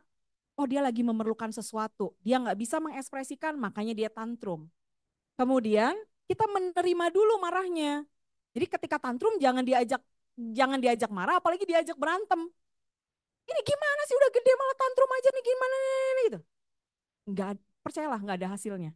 Jadi kita nerima dulu bahwa dia lagi marah, dia lagi kesel, tanpa kita hakimi nih. Ini anak pasti kenapa sih nyebelin banget sih. Gak usah dihakimi, diterima aja dulu dia lagi marah. Kemudian kita ajarkan dia untuk meregulasi. Saya kan regulasi juga nih, karena saya marah nih, saya regulasi. Saya nafas. Saya nafas, setelah saya nafas, saya peluk anak saya. Kenapa saya bilang nafas itu penting ya? Karena nafas kita itu akan resonan sama nafas anak kita. Jadi kalau ketemu sama anak yang lagi marah, yang harus diregulasi pertama adalah kita. Percaya deh, karena saya nyobain. Orang lain bilang kayak gitu, saya cobain. Jadi pada saat anak saya lagi marah banget, saya nenangin diri. Kalau dia nggak mau dipeluk, saya akan pegang tangannya di dekat. Lama-lama nafasnya tuh sama saya. Gitu. Udah tenang nih, regulasi diri sebagai orang tua, habis itu kita kalau udah tenang anaknya, kita baru nanya, kenapa kak? Kok marahnya sampai kayak gitu? Kalau anak kecil kita tanya beberapa itu ya. Karena tadi bunda nggak dengerin, karena tadi nggak bisa es krim atau segala macam. Sampai dia bilang iya. Oh karena itu. Oh iya soalnya kan tadi bunda kayak gini gini gini. Itu kita mendengarkan dengan penuh perhatian. Setelah itu kita peluk dengan welas asih, kasih. Oh ya udah nanti kalau misalnya waktunya sudah ada, kita ambil ya misalnya atau kita beli es krimnya ya. Jadi 5 itu langsung dipakai pada saat kita tuh lagi marah banget sama si anak. Gitu ya. Jadi lima-limanya ini bisa saling berhubungan. Oke, baik. Terima kasih. Kita bisa ada sesi tanya jawab, ibu-ibu dan bapak-bapak bisa bertanya untuk mendalamkan apa yang ibu dan bapak sudah dengarkan tadi. Terima kasih.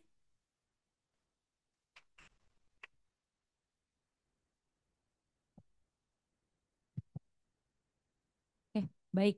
Terima kasih sebelumnya Mbak Vivi untuk atas pemaparan materi hari ini. Saya juga ingin merangkum sedikit ya terkait dengan materi hari ini di mana kita bisa sama-sama mengenal ya terkait dengan karakteristik perkembangan dari anak atau dari individu dan juga di sini kita melihat bahwa penting sekali untuk melakukan regulasi emosi di mana regulasi emosi ini kita latih ya untuk anak-anak juga dan juga di sini regulasi emosi ini berkaitan dengan mindful parenting tadi bagaimana kita akan memperhatikan secara sadar ya terkait dengan emosi diri kita sendiri dan juga anak dan tadi satu hal yang saya highlight juga di mana melakukan stop ya Mbak itu di mana kita memberikan respon yang responsif dibandingkan dengan tadi reaktif atau otomatis. Baik, kita langsung saja ya masuk pada sesi tanya jawab. Jadi di sini bagi Bapak dan juga untuk Ibu yang tertarik untuk memberikan pertanyaan kepada Mbak Vivi, silakan saya akan memberikan waktu untuk 3 penanya pertama dari ruangan. Silakan boleh angkat tangan. Oke, baik. Untuk Mbak yang pertama ya, boleh memperkenalkan diri dengan namanya, Mbak.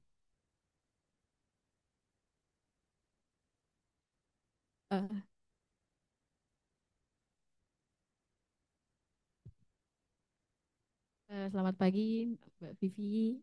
Aku Lani dari Bogor. Mau nanya, tadi kan pada masa prasekolah eh, ada tambahan emosi yaitu cemas atau tidak pede dan juga sedang memiliki imajinasi yang tinggi. Nah, jadi saya tuh punya anak umur 4 tahun sekarang. Dia kan lagi senang-senangnya ya punya imajinasi. Kadang suka nanya hal random, misalkan, Uma di laut tuh beneran ada putri duyung nggak gitu, atau Uma aku pengen bisa terbang gitu. Nah, terus saya seringnya sih memang menjawabnya menjelaskan bahwa sebenarnya putri duyung itu tidak ada atau kita tuh manusia tidak bisa terbang dan itu tuh cuman karakter di yang dilihat di video gitu. Nah, yang saya bingungin tuh kalau kita jawab realistisnya seperti apa itu ke anaknya tuh gimana? Apakah nanti imajinasinya jadi tumpul karena aku lihat itu bisa terbang, tapi ternyata nggak bisa terbang gitu. Nah, yang masih kadang saya bingung sih itu sih. Jadi gimana kita harus menjawabnya gitu? Apa kita harus benar-benar ngasih tahu oh realistisnya seperti ini gitu atau malah saya takutnya itu jadi menumpulkan imajinasinya. Itu aja sih. Terima kasih, Mbak. Terima kasih Bu Leni atas pertanyaannya bagus. Eh, untuk 4 tahun memang imajinasinya masih masih baik sekali, masih kemana-mana. Dan imajinasi ini adalah wujud dari kemampuan kognitif atau pemikiran yang baik ya. Jadi kalau misalnya di usia prasekolah itu dia tidak memiliki imajinasi, biasanya kita justru bertanya-tanya apakah kemampuan berpikirnya itu berkembang atau tidak. Karena memang pada masa itu mereka lagi uh, mengetahui sesuatu yang baru dan menerima apapun yang ada. Ini prasekolah tuh seperti itu. Nah, ketika mereka punya imajinasi tertentu dan terekspos ya, maksudnya kan dia dapat informasi itu entahlah dari film, dari teman-teman gitu. Ketika kita ditanya, kalau saya prinsipnya sejak kecil pun kalau anak bertanya saya akan jawab sejujurnya. Saya selalu seperti itu. Kenapa? Karena balik lagi bahwa dia punya imajinasi tertentu, lalu dia tanya, kita kalau kita jawabnya adalah ada, misalnya Putri Duyung ya, walaupun walaupun jawaban yang pasti ya, sebetulnya gini, jawaban ideal itu kita ngomongnya kayak gini, Putri Duyung ya, yang dipanggilnya siapa? Ibu, Mama? Uma, bukan Umi ya, Uma, Umi dan Mama ya, Uma. Tapi yang setahu Uma itu yang di laut itu lebih banyak hewan karena dia bernafasnya itu pakai insang. Kita bisa nambahin informasi itu. Kalau manusia kan nggak pakai insang, jadi kemungkinan besar di laut nggak ada. Kita bisa bilangnya kayak gitu. Karena kan pada dasarnya pengetahuan kita kan terbatas ya. Siapa tahu beneran ada ya, kita nggak tahu. Tapi idealnya jawabnya seperti itu. Tetapi untuk apa ringkasnya sebetulnya kita ketika ditanya jawabnya sefaktual mungkin. Apakah imajinasinya jadi tidak berkembang? Jangan khawatir. Dia punya imajinasi-imajinasi yang lain. Dan dengan ibu menjawab sebetulnya itu akan membuat anak akan terus bertanya kepada ibu. Dan nggak apa-apa. Dan gini ya, ibu-ibu dan bapak-bapak, ketika anak bertanya, tidak semua bisa kita jawabkan. Jadi jawablah dengan cara seperti ini. Aduh, ibu, mama, mami atau lain-lain atau papa, dedi segala macam, nggak tahu tuh jawabannya. Kita cari bareng yuk. Dibandingkan, kan ada orang dewasa yang kalau misalnya ditanya langsung bilang, ih cerewet banget sih. Gitu. Padahal sebetulnya kita nggak tahu jawabannya. Kita nggak mau kelihatan bodoh gitu ya di depan anak gitu. Tapi welas asih itu juga salah satunya adalah menampilkan bahwa kita tidak selalu hebat, kita tidak selalu pintar, kita tidak selalu kuat. Manusia biasa juga nih orang tua. Gitu. Jadi kalau misalnya nggak tahu, kita bilang nggak tahu, kemudian nanti kita cari bersama ya. Kayak gitu. Apakah menjawab pertanyaan Bu?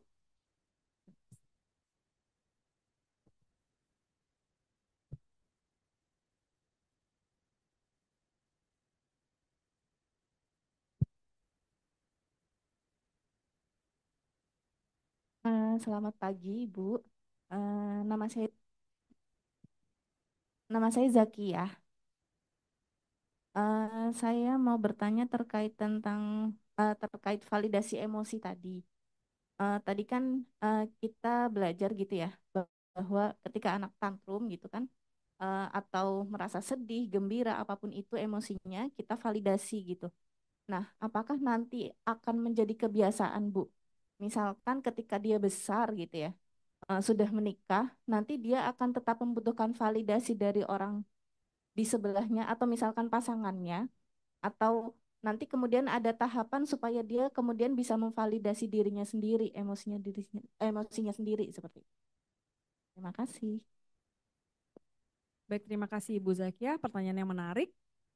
Validasi emosi itu memang akan kita butuhkan seumur hidup kita. Supaya kita merasa aman dan tenang. Gitu. Jadi tidak ada yang salah dari bahwa kita memiliki emosi dan tervalidasi oleh diri kita.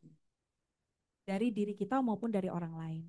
Kalau anak terbiasa untuk divalidasi, misalnya, wah pas gede pasangannya tidak memvalidasi. Terus kita kayak, kok dia nggak memvalidasi sih? Nah itu perlunya komunikasi sama pasangan. Jadi kita bilang, aku nih lagi marah. Dan dia kita ajarkan untuk memvalidasi. Caranya dengan apa? Caranya dengan pada saat dia lagi memiliki emosi tertentu, kita validasi. Jadi kita bilang bahwa validasi emosi itu penting.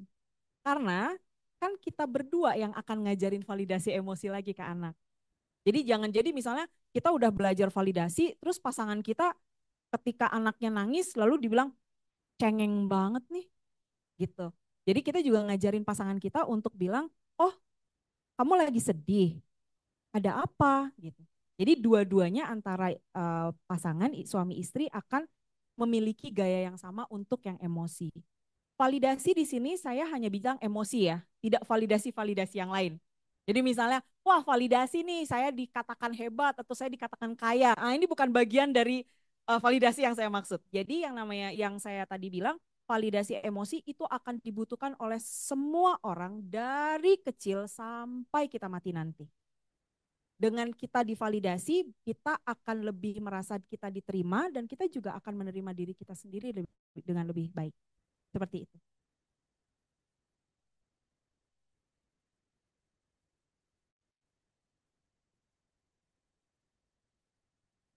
Kan kembali lagi ke kondisi pasangan ya Bu ya. Kita ibaratnya nggak bisa menyetir pasangan atau semudah itu menyuruh pasangan mempelajari sesuatu gitu ya. Nah, itu bagaimana akhirnya Bu? Dan kemudian ketika ya udahlah tetap mencoba komunikasi dengan pasangan, tapi kemudian pada prakteknya masih ibu sendiri nih yang mempraktekkan itu gitu. Seperti itu. Terus kemudian nanti sih ketika anak besar itu Bu, maksudnya apakah nanti dia akan bergantung untuk mendapat validasi emosi dari pasangannya atau kemudian nanti perlu dilatih untuk bisa memvalidasi dirinya sendiri itu sudah cukup gitu. Ketika saya marah, oh iya oke, aku lagi marah, aku marah karena ini seperti itu.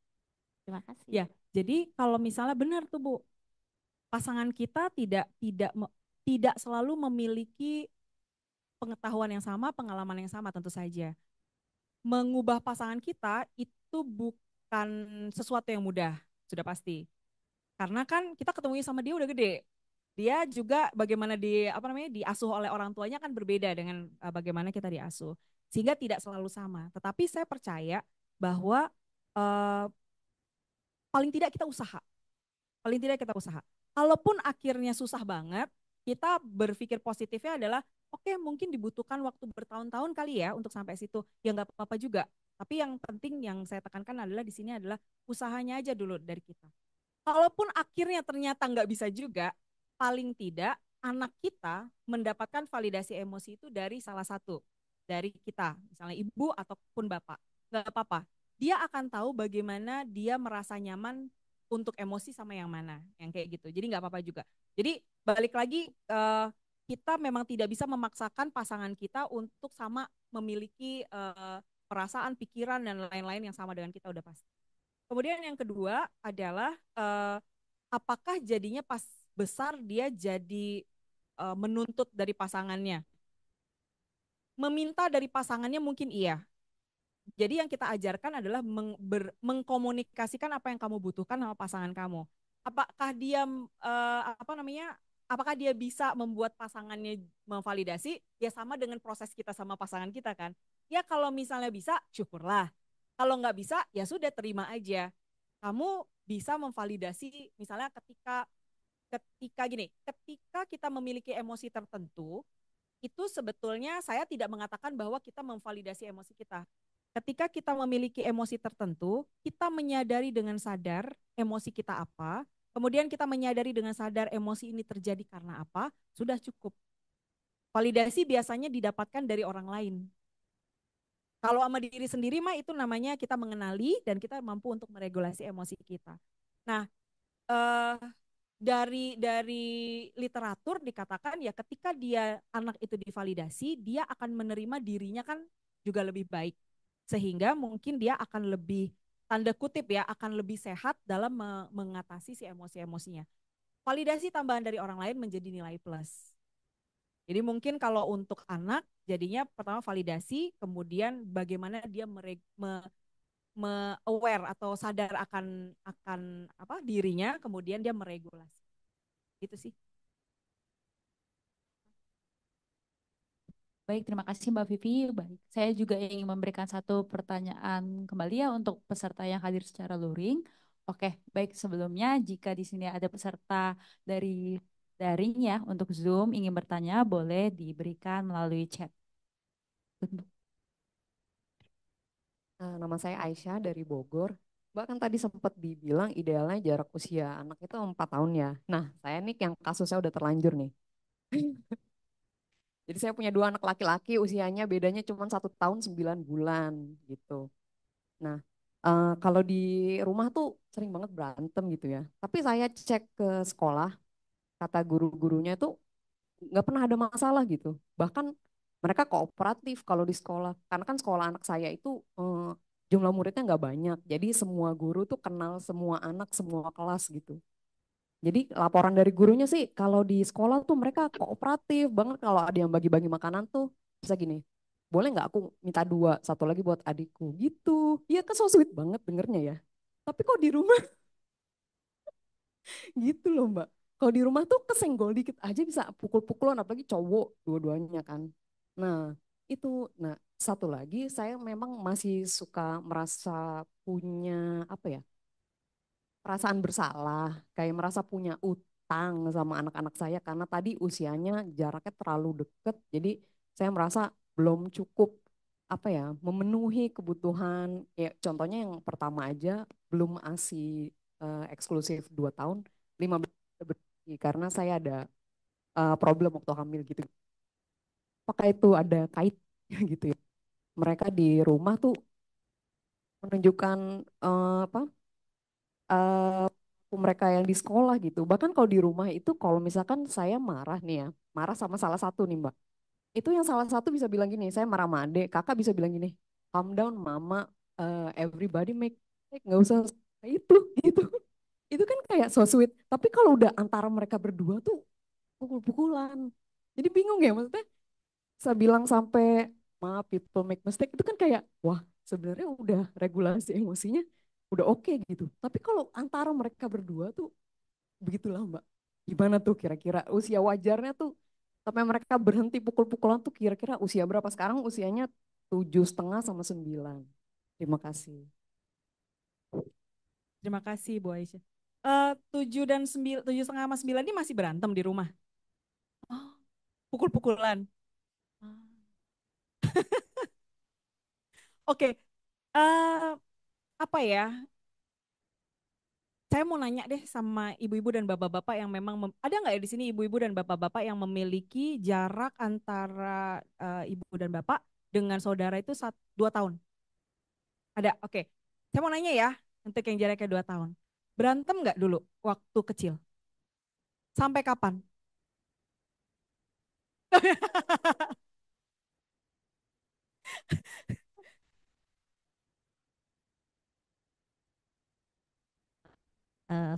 Pengalaman saya ya sebagai orang tua yang anaknya sudah dewasa semua. Yang pertama usia 26 tahun, yang kedua 21 tahun, dan yang terakhir itu 13 tahun. Ya dengan seusia itu pun mereka bergelut. Jadi yang perempuan kan di tengah ya, jadi itu bahan bulian mereka. Oke, tadi yang Eh, saya 4 bersaudara ya Bu. Berarti selisihnya 4.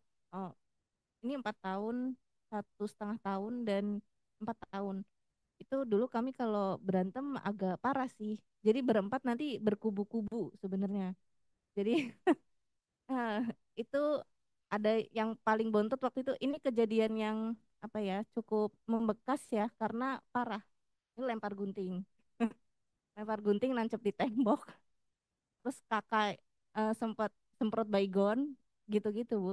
Terus narik dari kasur, tarik, kalau nggak kalau nggak nangis nggak, aku nggak berhenti, nangis dulu baru aku berhenti. Iya semacam itu sampai SMA kayaknya. Mm-mm. Tapi kalau semakin besar semakin lebih adu mulut kali ya Bu, fisiknya sampai SMP kayaknya ya. ibu tidak merasa sendirian. Sama, saya juga 4 bersaudara, selisihnya 2 tahun. Sampai SMA, saya masih adu fisik biasanya, apalagi sama kakak saya laki-laki, saya anak nomor 2. So, karena biasanya sih karena kecemburuan ya, kakak saya lebih, karena saya tinggal dulu diasuh sama nenek, nenek itu lebih sayang sama kakak saya gitu kan. Terus biasanya sih dari situ. Dari situ beliau ngambil barang saya seenaknya. Saya cuma nanya, mana barang saya, dia langsung, bukan saya yang ngambil, langsung. Kita langsung lari-larian tuh, tali pinggang bisa zebat, zebat, zebat sampai begitu. Dan saya juga nggak sefeminim ini dulu, karena dia fit kakak saya yang cowok dan adik saya yang cowok juga seperti itu. Sampai SMA seperti itu. Saya 3 bersaudara, sama adik saya yang kedua itu bedanya 2 tahun, sama adik saya yang ketiga itu, yang kedua, saya 3 bersaudara, saya anak pertama, anak yang ketiga ini bedanya 10 tahun. Jadi anak pertama dan kedua ini dekat jaraknya. Adik saya itu laki-laki kebetulan. Nah, kemudian untuk berantemnya sampai kapan itu saya sih sampai SD aja. Sampai SD saya lewat SMP, nggak satu sekolah lagi, udah gitu kayak kita punya dunia masing-masing gitu. Jadi kita udah punya urusan masing-masing, jadi nggak berantem. Tapi di sekolah itu adik saya itu yang melindungi saya justru karena dia laki-laki gitu. Dan mungkin karena dulu tuh saya nggak terlalu aktif ya, jadi kayak lebih memperhatikan gitu, nggak terlalu ini. Jadi ada seorang teman yang suka membuli gitu, jadi adik saya ini justru dia malah berantem sama teman saya itu, padahal kita beda 2 tahun, saya kelas 6 dia kelas 4 gitu, sampai orang tua saya tuh dipanggil gara-gara adik saya ini berantem sama teman saya gitu. Tapi kalau di rumah berantem biasa gitu. Jadi bahkan ibu saya tuh kalau misalnya kita berantem, ibu saya tuh sampai, sini kalian dua-duanya, ibu kasih senjata satu-satu gitu. Entah itu apa, ini apa, sok berantem gitu. Karena udah pusing juga gitu ya kali, yang memang fisik juga sih. Jadi kalau adik saya tuh emang mainnya fisik, kalau saya pasti merepet gitu ya, dan mungkin dia nggak suka mendengar itu, jadi dia langsung hajar gitu. Tapi kalau saya sih ya ujung-ujungnya pasti bakalan apa namanya, akur lagi, udah itu berantem lagi, itu mah biasa gitu kan. Cuman ya gitulah sampai SD menuju SMP. Itu. Kalau di kalau dilihat ya, disimpulkan sebetulnya kakak beradik ini eh, apa namanya, saling sayang ya, dan saling, kalau di luar ya, di luar rumah maksudnya. Kalau di luar rumah mereka itu saling bantu karena gini, rumah itu kan adalah rumah aman ya. Lingkungan di mana mereka bisa apa ya, mengeluarkan isi pikiran dan isi perasaannya itu dengan sangat bebas. Terutama kalau di rumah memang mengizinkan untuk kebebasan itu. Sehingga mereka akan mengeluarkan apa ya, maksudnya mengeluarkan apa yang mereka inginkan ya langsung dimanifestasikan lah atau dilakukan gitu. Tapi kalau di luar tetap saja bahwa di luar itu adalah situasi yang tidak terlalu aman dibandingkan dengan di rumah. Sehingga mereka cenderung lebih solid. Solid itu adalah saling bantu membantu gitu loh. Bisa kakaknya yang ngelindungi adiknya atau adiknya yang ngelindungin kakaknya. Nah, kalau misalnya dia, kalau kalau saya ngelihat ya tadi anaknya Bu Aisyah, dia di rumah mungkin berantem, ya mungkin karena laki-laki ya, fisiknya juga mungkin energinya banyak, kalau sebel lebih langsung. Dan kalau dikaitkan dengan cara agresivitas anak SD, memang agresivitasnya anak SD laki-laki adalah dengan baku hantam. Secara teori ya, ini sekarang saya ngomongin teori ya. Secara teori, anak SD itu memang agresifnya untuk anak laki-laki itu adalah baku hantam. Anak perempuan selain merepet adalah dia agresif secara sosial. Jangan temenin dia, jangan temenin dia. Nah, gitu. Nanti pada saat SMP itu sebetulnya agresivitasnya akan berkurang, harusnya secara teoritis. Jadi baku hantamnya itu pada saat SMP akan berkurang. Secara teoritis ya, kita ngomongnya ya. Tapi mungkin ada beberapa hal yang bisa dilakukan seperti kalau misalnya mereka berantem, kan kalau kita marah-marah energi kita habis ya. Saya tuh belajar banget pada saat saya misalnya lagi mau marah sama anak saya terutama, itu tuh sekarang saya tuh udah nggak yang main marah-marah. Jadi saya cuman nenangin diri, habis itu saya itu seperti hanya dengerin dia marah-marah aja. Kalau misalnya di ibu, pada saat mereka berantem, ibu tidak perlu banyak ngomong, lalu misalnya ibu langsung melakukan aja, misalnya kayak misalnya mereka apa tarik-tarikan gitu. Ibu langsung aja gini, langsung lepasin, ibu gini. Itu hemat energi. bagi saya. Tapi sayanya juga harus dalam keadaan tenang. Jadi misalnya, ini lagi berantem nih dua anak, lalu kita marah, gimana sih? Gitu. Kita tarik. Yang tadi saya bilang resonan emosi, percayalah itu tidak akan mengurangi kemarahan mereka. Tapi coba ya, saya mau ibu eksperimen ya. Mudah-mudahan berhasil. Tapi ini soalnya saya lakukan kepada anak saya berhasil gitu. Jadi pada saat mereka lagi apa namanya, misalnya kalau mereka kontak fisik nih, misalnya tarik-tarikan atau apa, ibu nenangin diri dulu sebentar, habis itu ibu langsung gini, langsung misahin gini, nggak apa-apa, ibu mundur sebentar, tapi ibu diam aja dulu. Lalu mereka biasanya kalau kita tenang, mereka ada di posisi masing-masing dan mereka menenangkan diri. Itu aja dulu. Kalau misalnya mereka lari-larian, ibu cegat, tek, diam, diam. Tapi ibu harus dalam keadaan tenang. Pace nafasnya itu harus yang di gitu. Terus kalau misalnya dia salah satunya mau pergi, bilang diam dulu di sana. Jadi yang satu di sana, yang satu lagi di sana. Tapi cobain deh, ibu nafas dengan tenang. Nanti ketika dia sudah tenang, udah tenang, udah kan? Masalahnya apa? Kemudian misalnya itu soalnya gini-gini nih. Oke, bisa nggak kita duduk sini, selesaikan di sini. Itu mengajarkan mereka bahwa setiap masalah itu pasti ada jalan keluarnya, tapi harus dilakukan secara tenang, yang kayak gitu. Gitu sih. Coba ya Bu ya. Mudah-mudahan berhasil. Saya lakukan itu karena pada dasarnya banyak hal yang misalnya saya pelajari kan, menjadi psikolog anak dan menjadi ibu itu kan sesuatu yang kadang-kadang bertolak belakang ya. Jadi kalau jadi ibu tuh kayak maunya harapannya segunung-gunung Himalaya gitu ya. Tapi kan sebagai psikolog misalnya ada teori-teori tertentu yang akhirnya saya selalu mencobakan. Ada yang berhasil, ada yang tidak. Dan apa yang saya lakukan berhasil belum tentu sama ibu-ibu dan bapak-bapak itu juga berhasil. Tetapi saya percaya bahwa ketika kita mengatasi emosi orang lain dengan emosi kita yang tenang, yang sana juga akan menenangkan diri. Setelah itu baru kita bahas, oke, masalahnya apa? Kayak gitu. Karena mereka lari-larian itu atau misalnya saling pukul-pukulan itu pasti ada masalah. Nggak mungkin kan kita iseng-iseng aja terus kita tonjok-tonjokan, kayaknya nggak mungkin ya. Mungkin nggak sih? Ada ya? Iseng. Mungkin gitu kalau misalnya udah selesai gitu, ngapain sih kamu? Iseng aja nggak ada kerjaan. Nah berarti permasalahannya adalah dia nggak ada kerjaan. Kasih kerjaan. Oke, itu di depan ada rumput yang masih udah tinggi. Mari kita kerjakan bersama-sama gitu. Karena kan anak-anak itu gitu ya, banyak kasus anak-anak yang mengganggu di sekolah itu bukan karena dia niat mengganggu, tetapi karena dia mungkin sudah selesai mengerjakan tugasnya, dia nggak punya kerjaan dan dia gangguin anak lain gitu. Nah, waktu di daycare, saya pernah jadi koordinator kan di daycare, ada anak yang seperti itu. Jadi dia tuh kalau dia tidak mengganggu, justru dia nggak mau sekolah. Dia nggak mau sekolah di daycare. Kemudian abis itu apa namanya kayak oh iya didiskusikan. Kemudian abis itu kita cariin kerjaan buat dia. Anak ini pinter soalnya. Kita cariin kerjaan, terus abis itu dia jadi asisten guru sekolah dia terus-terusan. Jadi intinya adalah nggak ada kerjaan. Kita kasih kerja, bahagia langsung. Happily after ever. Gitu. Sudah menjawab Bu? Oke.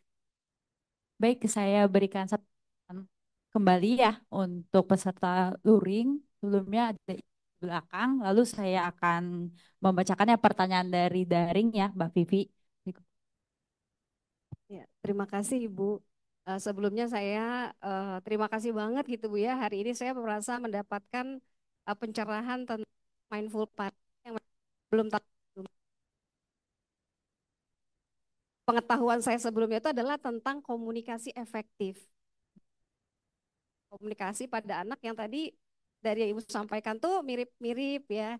Ada. Nah, saya dapat insight-nya gini. Ternyata jauh sebelum kita memahami tentang tips and trik berkomunikasi efektif, menjadi orang tua yang mindful itu ternyata dasarnya gitu ya Bu ya. Nah, tapi saya pengen eksplorasi yang lebih jelas lagi dari Ibu tentang keterhubungan komunikasi efektif dengan mindful parenting ini itu seperti apa gitu Bu. Ya, terima kasih.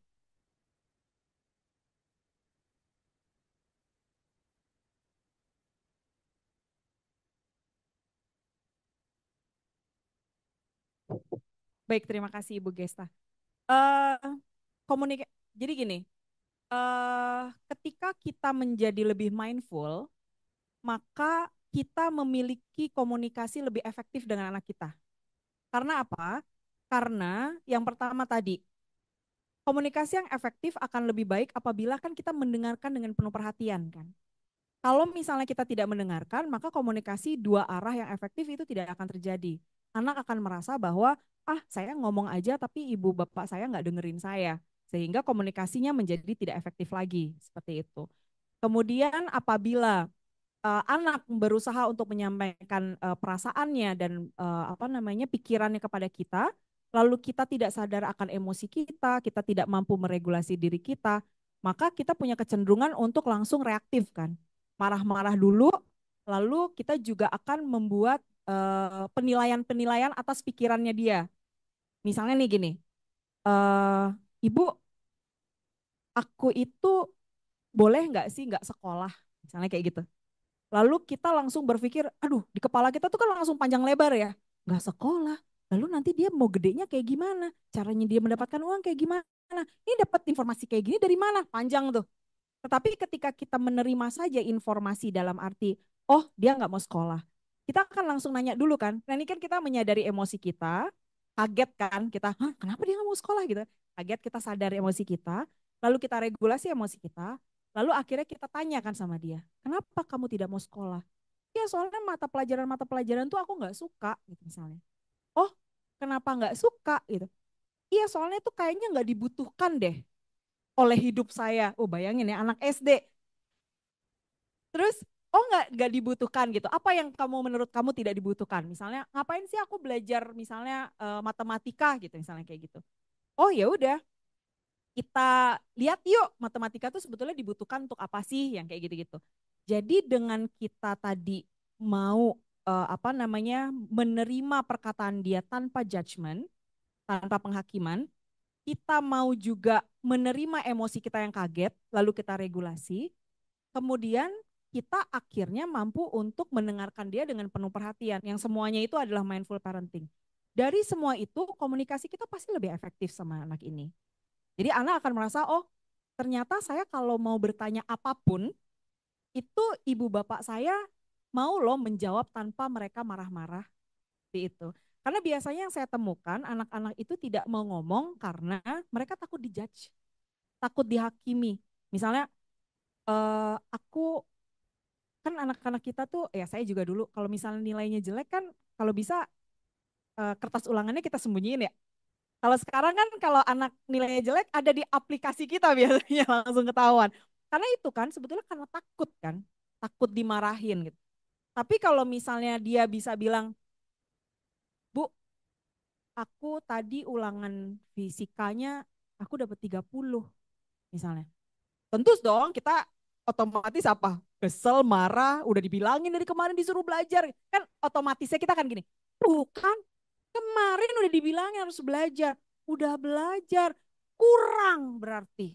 Kalau misalnya segitu itu 30 berarti kamu harus belajarnya 5 hari biar dapat 100. Yang kayak gitu kan. Itu kan otomatis kita kayak gitu. Nah, apakah itu jadi efektif? Jadinya adalah anak juga takut banget kalau misalnya dapat nilai yang jelek. Paling tidak takut sama kita. Nah, kalau misalnya kita pakai mindfulness, kita akan balik lagi tadi. Kita kaget, kita marah, habis itu kita regulasi itu, habis itu kita tidak langsung judge bahwa kalau misalnya nilai fisika 30 itu akan membuat dia tidak naik kelas, itu adalah bagian dari ulangan-ulangan yang lain. Lalu kita mendengarkan dia, oke, kenapa kira-kira dapat 30? Ya soalnya kemarin aku bacanya yang ini, ternyata yang keluar yang ini. Oke, sekarang kalau misalnya nanti ada perbaikan atau ulangan yang berikutnya, kira-kira apa yang kamu mau lakukan? Terus dia bilang, kayaknya aku harus baca semuanya ya, harus digini-giniin ya. Iya, coba deh kayak gitu. Kalau misalnya nggak ngerti, kamu bisa nanya sama bunda atau sama ayah yang kayak gitu.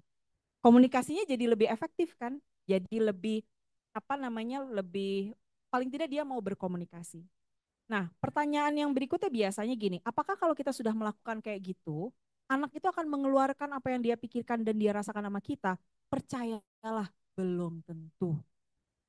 ada dari kita yang akan memiliki rahasia-rahasia yang tidak mau dia share. Dan kita harus dengan sadar menyadari bahwa itu adalah haknya dia untuk tidak ngomong. Jadi akhirnya kita juga tidak merasa bersalah. Oh, nih anak nggak mau ngomong sama saya karena saya salah ngasuh ya gitu. Enggak, dia juga punya hak itu.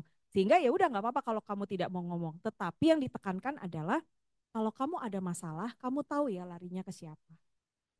Usahakan jangan ke teman-teman kamu, tapi larinya ke kami, orang tua kamu, kayak gitu. Tapi jangan juga masalahnya kalau udah berat banget. Walaupun percayalah, anak-anak juga nggak tahu mana masalah yang enteng, mana masalah yang berat. Tapi paling tidak kita udah ngasih tahu. Jadi itu kaitannya antara kita mempraktikkan, oh ya saya bilangnya mindful parenting ini dipraktikkan ya, dilatih. Karena saya juga ketika belajar, saya terus-terusan melatih. Dan saya tidak bisa bilang bahwa saya itu sudah 100% mindful dalam melakukan pengasuhan kepada anak saya. Belum, saya masih belajar sampai sekarang. Karena saya mendapatkan manfaat yang kayaknya saya hubungan saya semakin baik ya. Itu jadinya saya ingin share itu kepada orang-orang mengenai apa yang sudah saya pelajari selama ini tentang mindful parenting. Apakah saya menjawab pertanyaan Ibu? Oke, baik, terima kasih Ibu. Baik Mbak Vivi, kalau misalnya dari pertanyaan di Zoom ya Mbak, izin bacakan satu ya Mbak. Mbak, dari Ibu Wanda Anggraini ya, bagaimana ya Bu cara meregulasi emosi untuk anak yang berkebutuhan khusus misalnya ADHD atau ASD? Pertanyaan ini juga sejalan ya dengan pertanyaan yang diberikan di Zoom juga. Apakah di sini mindful parenting ini bisa diterapkan untuk anak-anak yang berkebutuhan khusus? Baik, terima kasih untuk Ibu Wanda secara daring. Penelitian-penelitian mengenai mindful parenting itu paling banyak justru dengan anak-anak berkebutuhan khusus. Anak-anak, kalau kami di sini bilangnya tipikal dan atipikal ya. Tipikal adalah anak-anak yang tidak memiliki kebutuhan-kebutuhan khusus, sedangkan yang atipikal adalah anak-anak yang memiliki kebutuhan khusus. Itu penelitiannya kalau misalnya dibahas mengenai intervensi itu lebih dari 50% itu untuk anak-anak orang tua dengan anak berkebutuhan khusus. Jadi jadi gini, kenapa di anak berkebutuhan khusus itu banyak penelitian tentang mindful parenting atau regulasi diri dari orang tuanya? Karena memiliki anak dengan kebutuhan khusus itu tingkat stresnya jauh lebih tinggi daripada kita memiliki anak-anak yang tipikal. Karena balik lagi, kalau kita bicara tentang autism sama ADHD, itu kita bilangnya adalah masalah yang berhubungan dengan perkembangan neuro ya. Jadi bilangnya kami payungnya itu adalah neurodevelopmental. Jadi perkembangan yang berhubungan dengan neuro. Sehingga yang namanya kalau orang bertanya apakah bisa sembuh kalau yang neurodevelopmental, maka jawabannya adalah tidak. Tetapi intervensi dilakukan untuk membuat mereka mampu beradaptasi dengan lingkungan seperti itu. Nah, bagaimana meregulasi emosinya? Untuk anak dengan ADHD dengan anak dengan autism itu akan berbeda. Jadi kalau ADHD-nya ini pun, ADHD-nya yang jenis apa? Karena ADHD ini atau Attention Deficit Hyperactivity Disorder, tipikal anak-anaknya adalah mereka itu belum mampu atau tidak mampu untuk menahan dirinya untuk melakukan sesuatu. Jadi misalnya kalau hiperaktif, dia ada di kelas, habis itu dia tiba-tiba jalan sendiri aja. Atau dia misalnya kita bilangnya clumsy. Apa aja misalnya kesenggol, pecah, yang kayak gitu. Jadi dia kurang bisa mengontrol pergerakan tubuhnya, kurang bisa untuk mengontrol dirinya. Misalnya anak-anak disuruh bertanya bergantian, tuh dia nggak bisa karena dia kayak aku gitu. Bukan karena dia tidak mau untuk mengantri, tapi memang secara neurological mereka tidak mampu untuk meregulasi dirinya sendiri. Nah, ADHD ini pun ada yang ADHD ringan sampai ADHD yang berat. ADHD yang berat biasanya kalau kami para psikolog ini bekerja sama dengan psikiater dulu. Karena kalau ADHD yang berat itu harus ada obatnya. Jadi harus ada obat dulu baru bisa diintervensi oleh kami para psikolog. Jadi kalau ADHD itu lebih ke regulasi, dia belajar untuk misalnya Dia nggak bisa duduk tenang selama 5 menit. Kita akan ajarkan dia bertahap dari 6 menit, 7 menit, 8 menit, sampai 10 menit, sampai 15 menit, yang kayak gitu. Namanya behavior modification therapy. Itu diajarkan terus sampai akhirnya dia belajar untuk bisa menahan dirinya untuk tidak bangun misalnya dari tempat duduknya. Kalau dia tiba-tiba punya pertanyaan di suatu waktu, dia pingin nanya langsung, itu dia belajar untuk, oke, tunggu dulu orangnya selesai ngomong, baru saya tunjuk tangan, yang kayak gitu. Jadi itu diajarkan bagaimana mereka menahan dirinya sendiri. Lebih menantang dibandingkan anak-anak yang tipikal. Itu kita harus sadari dulu. Nah, kalau anak-anak yang ADHD-nya lebih ringan, itu tanpa ada obat dari dokter. Tapi sama, caranya adalah mereka harus bisa belajar menahan dirinya sendiri. Biasanya anak ADHD yang ringan itu kelihatan banget di masa kecil, tapi ketika masa agak dewasanya mereka udah tidak terlalu kelihatan. Karena dia regulasi habis-habisan. Gitu. Mereka udah punya ilmunya. Tapi ada juga pas udah gede dia kayak kolaps lagi. Kayak wah dia nggak bisa maksudnya impulsif ya kita bilangnya. Lalu biasanya di ADHD itu juga ke psikiater, untuk orang dewasa juga ada. Jadi diperiksa lagi. Nah, untuk anak dengan autism, spektrumnya atau rentangnya lebih besar lagi. Jadi ada anak autism yang beneran nggak kelihatan bahwa dia autism, ada yang sampai autismnya sangat amat parah. Jadi dia benar-benar cuman misalnya di kayak gini ya, misalnya dia muter aja kayak gangsing sendiri yang kayak gitu. Atau dia melakukan perilaku stimming namanya. Stimming itu macam-macam ya, seperti ini contohnya.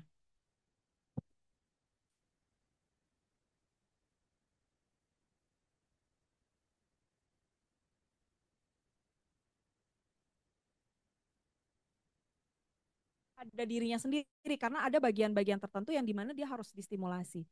Maka regulasi untuk anak dengan autism itu berbeda banget dengan anak dengan ADHD. Jadi anak dengan autism ini harus ada terapinya khusus. Jadi bagaimana mereka meregulasi emosinya atau meregulasi dirinya untuk anak-anak dengan autism, biasanya saya akan minta saya refer ke terapis yang memang berhubungan dengan autism. Bisa dengan terapi misalnya ada namanya ABA yang kayak gitu. Jadi itu khusus untuk anak-anak dengan autism. Saya nggak bisa menjelaskan lebih lanjut. Kenapa? Karena saya tidak mempelajari untuk yang dengan autism. Tetapi banyak kok psikolog-psikolog, psikiater yang mereka belajar khusus menangani anak-anak dengan autism. Jadi beda antara penanganan untuk anak-anak dengan ADHD dan dengan anak autism. Baik, terima kasih Mbak Vivi. Berkaitan dengan autisme ini juga ya Mbak. Dari kami sendiri juga, silakan juga untuk melihat untuk Bapak dan Ibu yang tertarik mengenai kondisi spektrum autisme pada tanggal 5 Desember, hari Kamis juga kami akan membahas dan terus ada 2 sesi ya untuk membahas tentang kondisi autisme. Nah Mbak, satu pertanyaan lagi ya Mbak untuk dari Zoom, yaitu dari Bu Ilma. Izin bertanya, apakah ada daftar checklist untuk para orang tua untuk melakukan pemantauan perkembangan kemampuan regulasi emosi anak sesuai kelompok usia? Checklist ya untuk anak.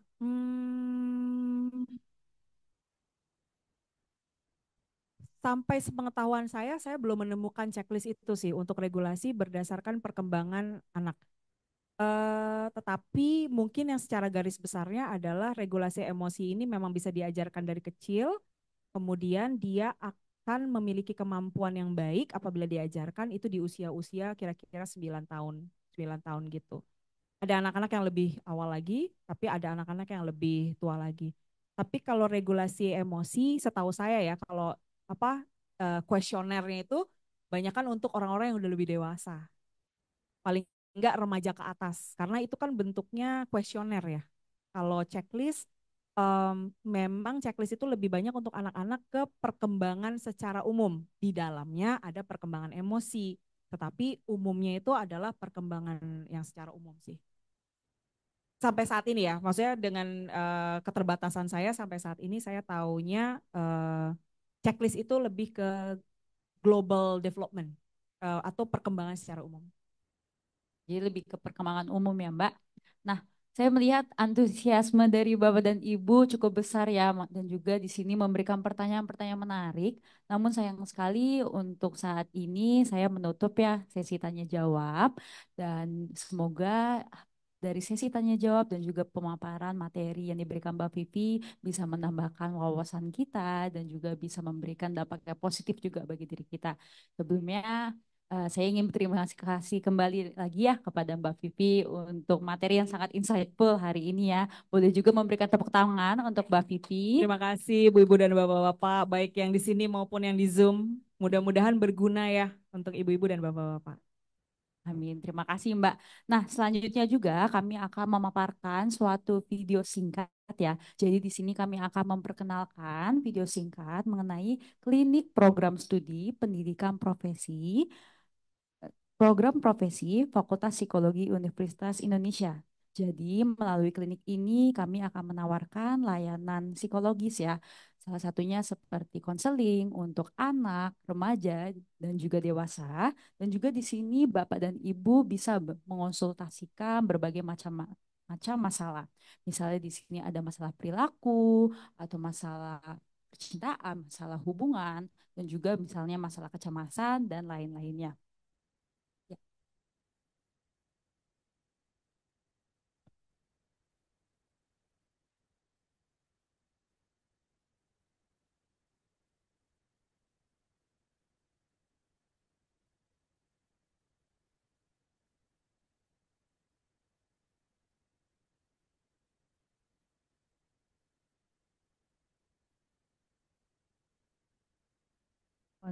Tunggu sebentar ya, Bapak.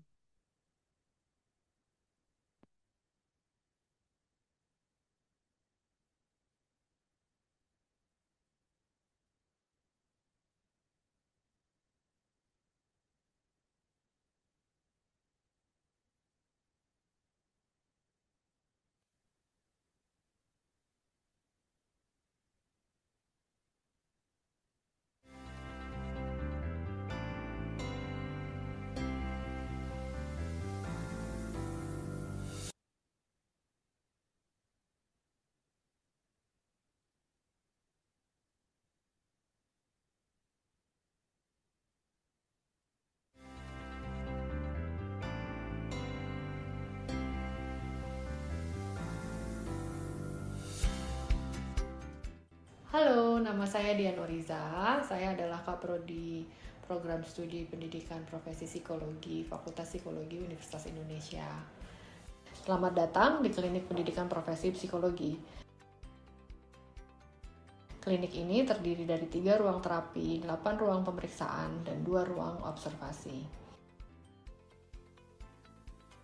Ruang observasi berfungsi sebagai tempat bagi pembimbing untuk melakukan monitoring terhadap praktik profesi psikologi bagi mahasiswa.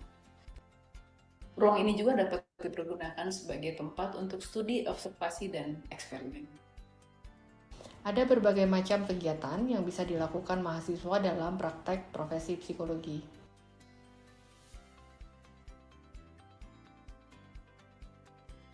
Program studi pendidikan profesi psikologi, program profesi, bertujuan untuk melahirkan tenaga dan ilmuwan psikologi yang dapat membantu, mempromosikan, dan meningkatkan kesejahteraan psikologis dari komunitas sekitar dan masyarakat Indonesia pada umumnya. Saya berharap klinik pendidikan profesi ini dapat membantu mendekatkan profesi psikologi pada komunitas sekitar dan memberikan dukungan dan bantuan yang dibutuhkan oleh masyarakat.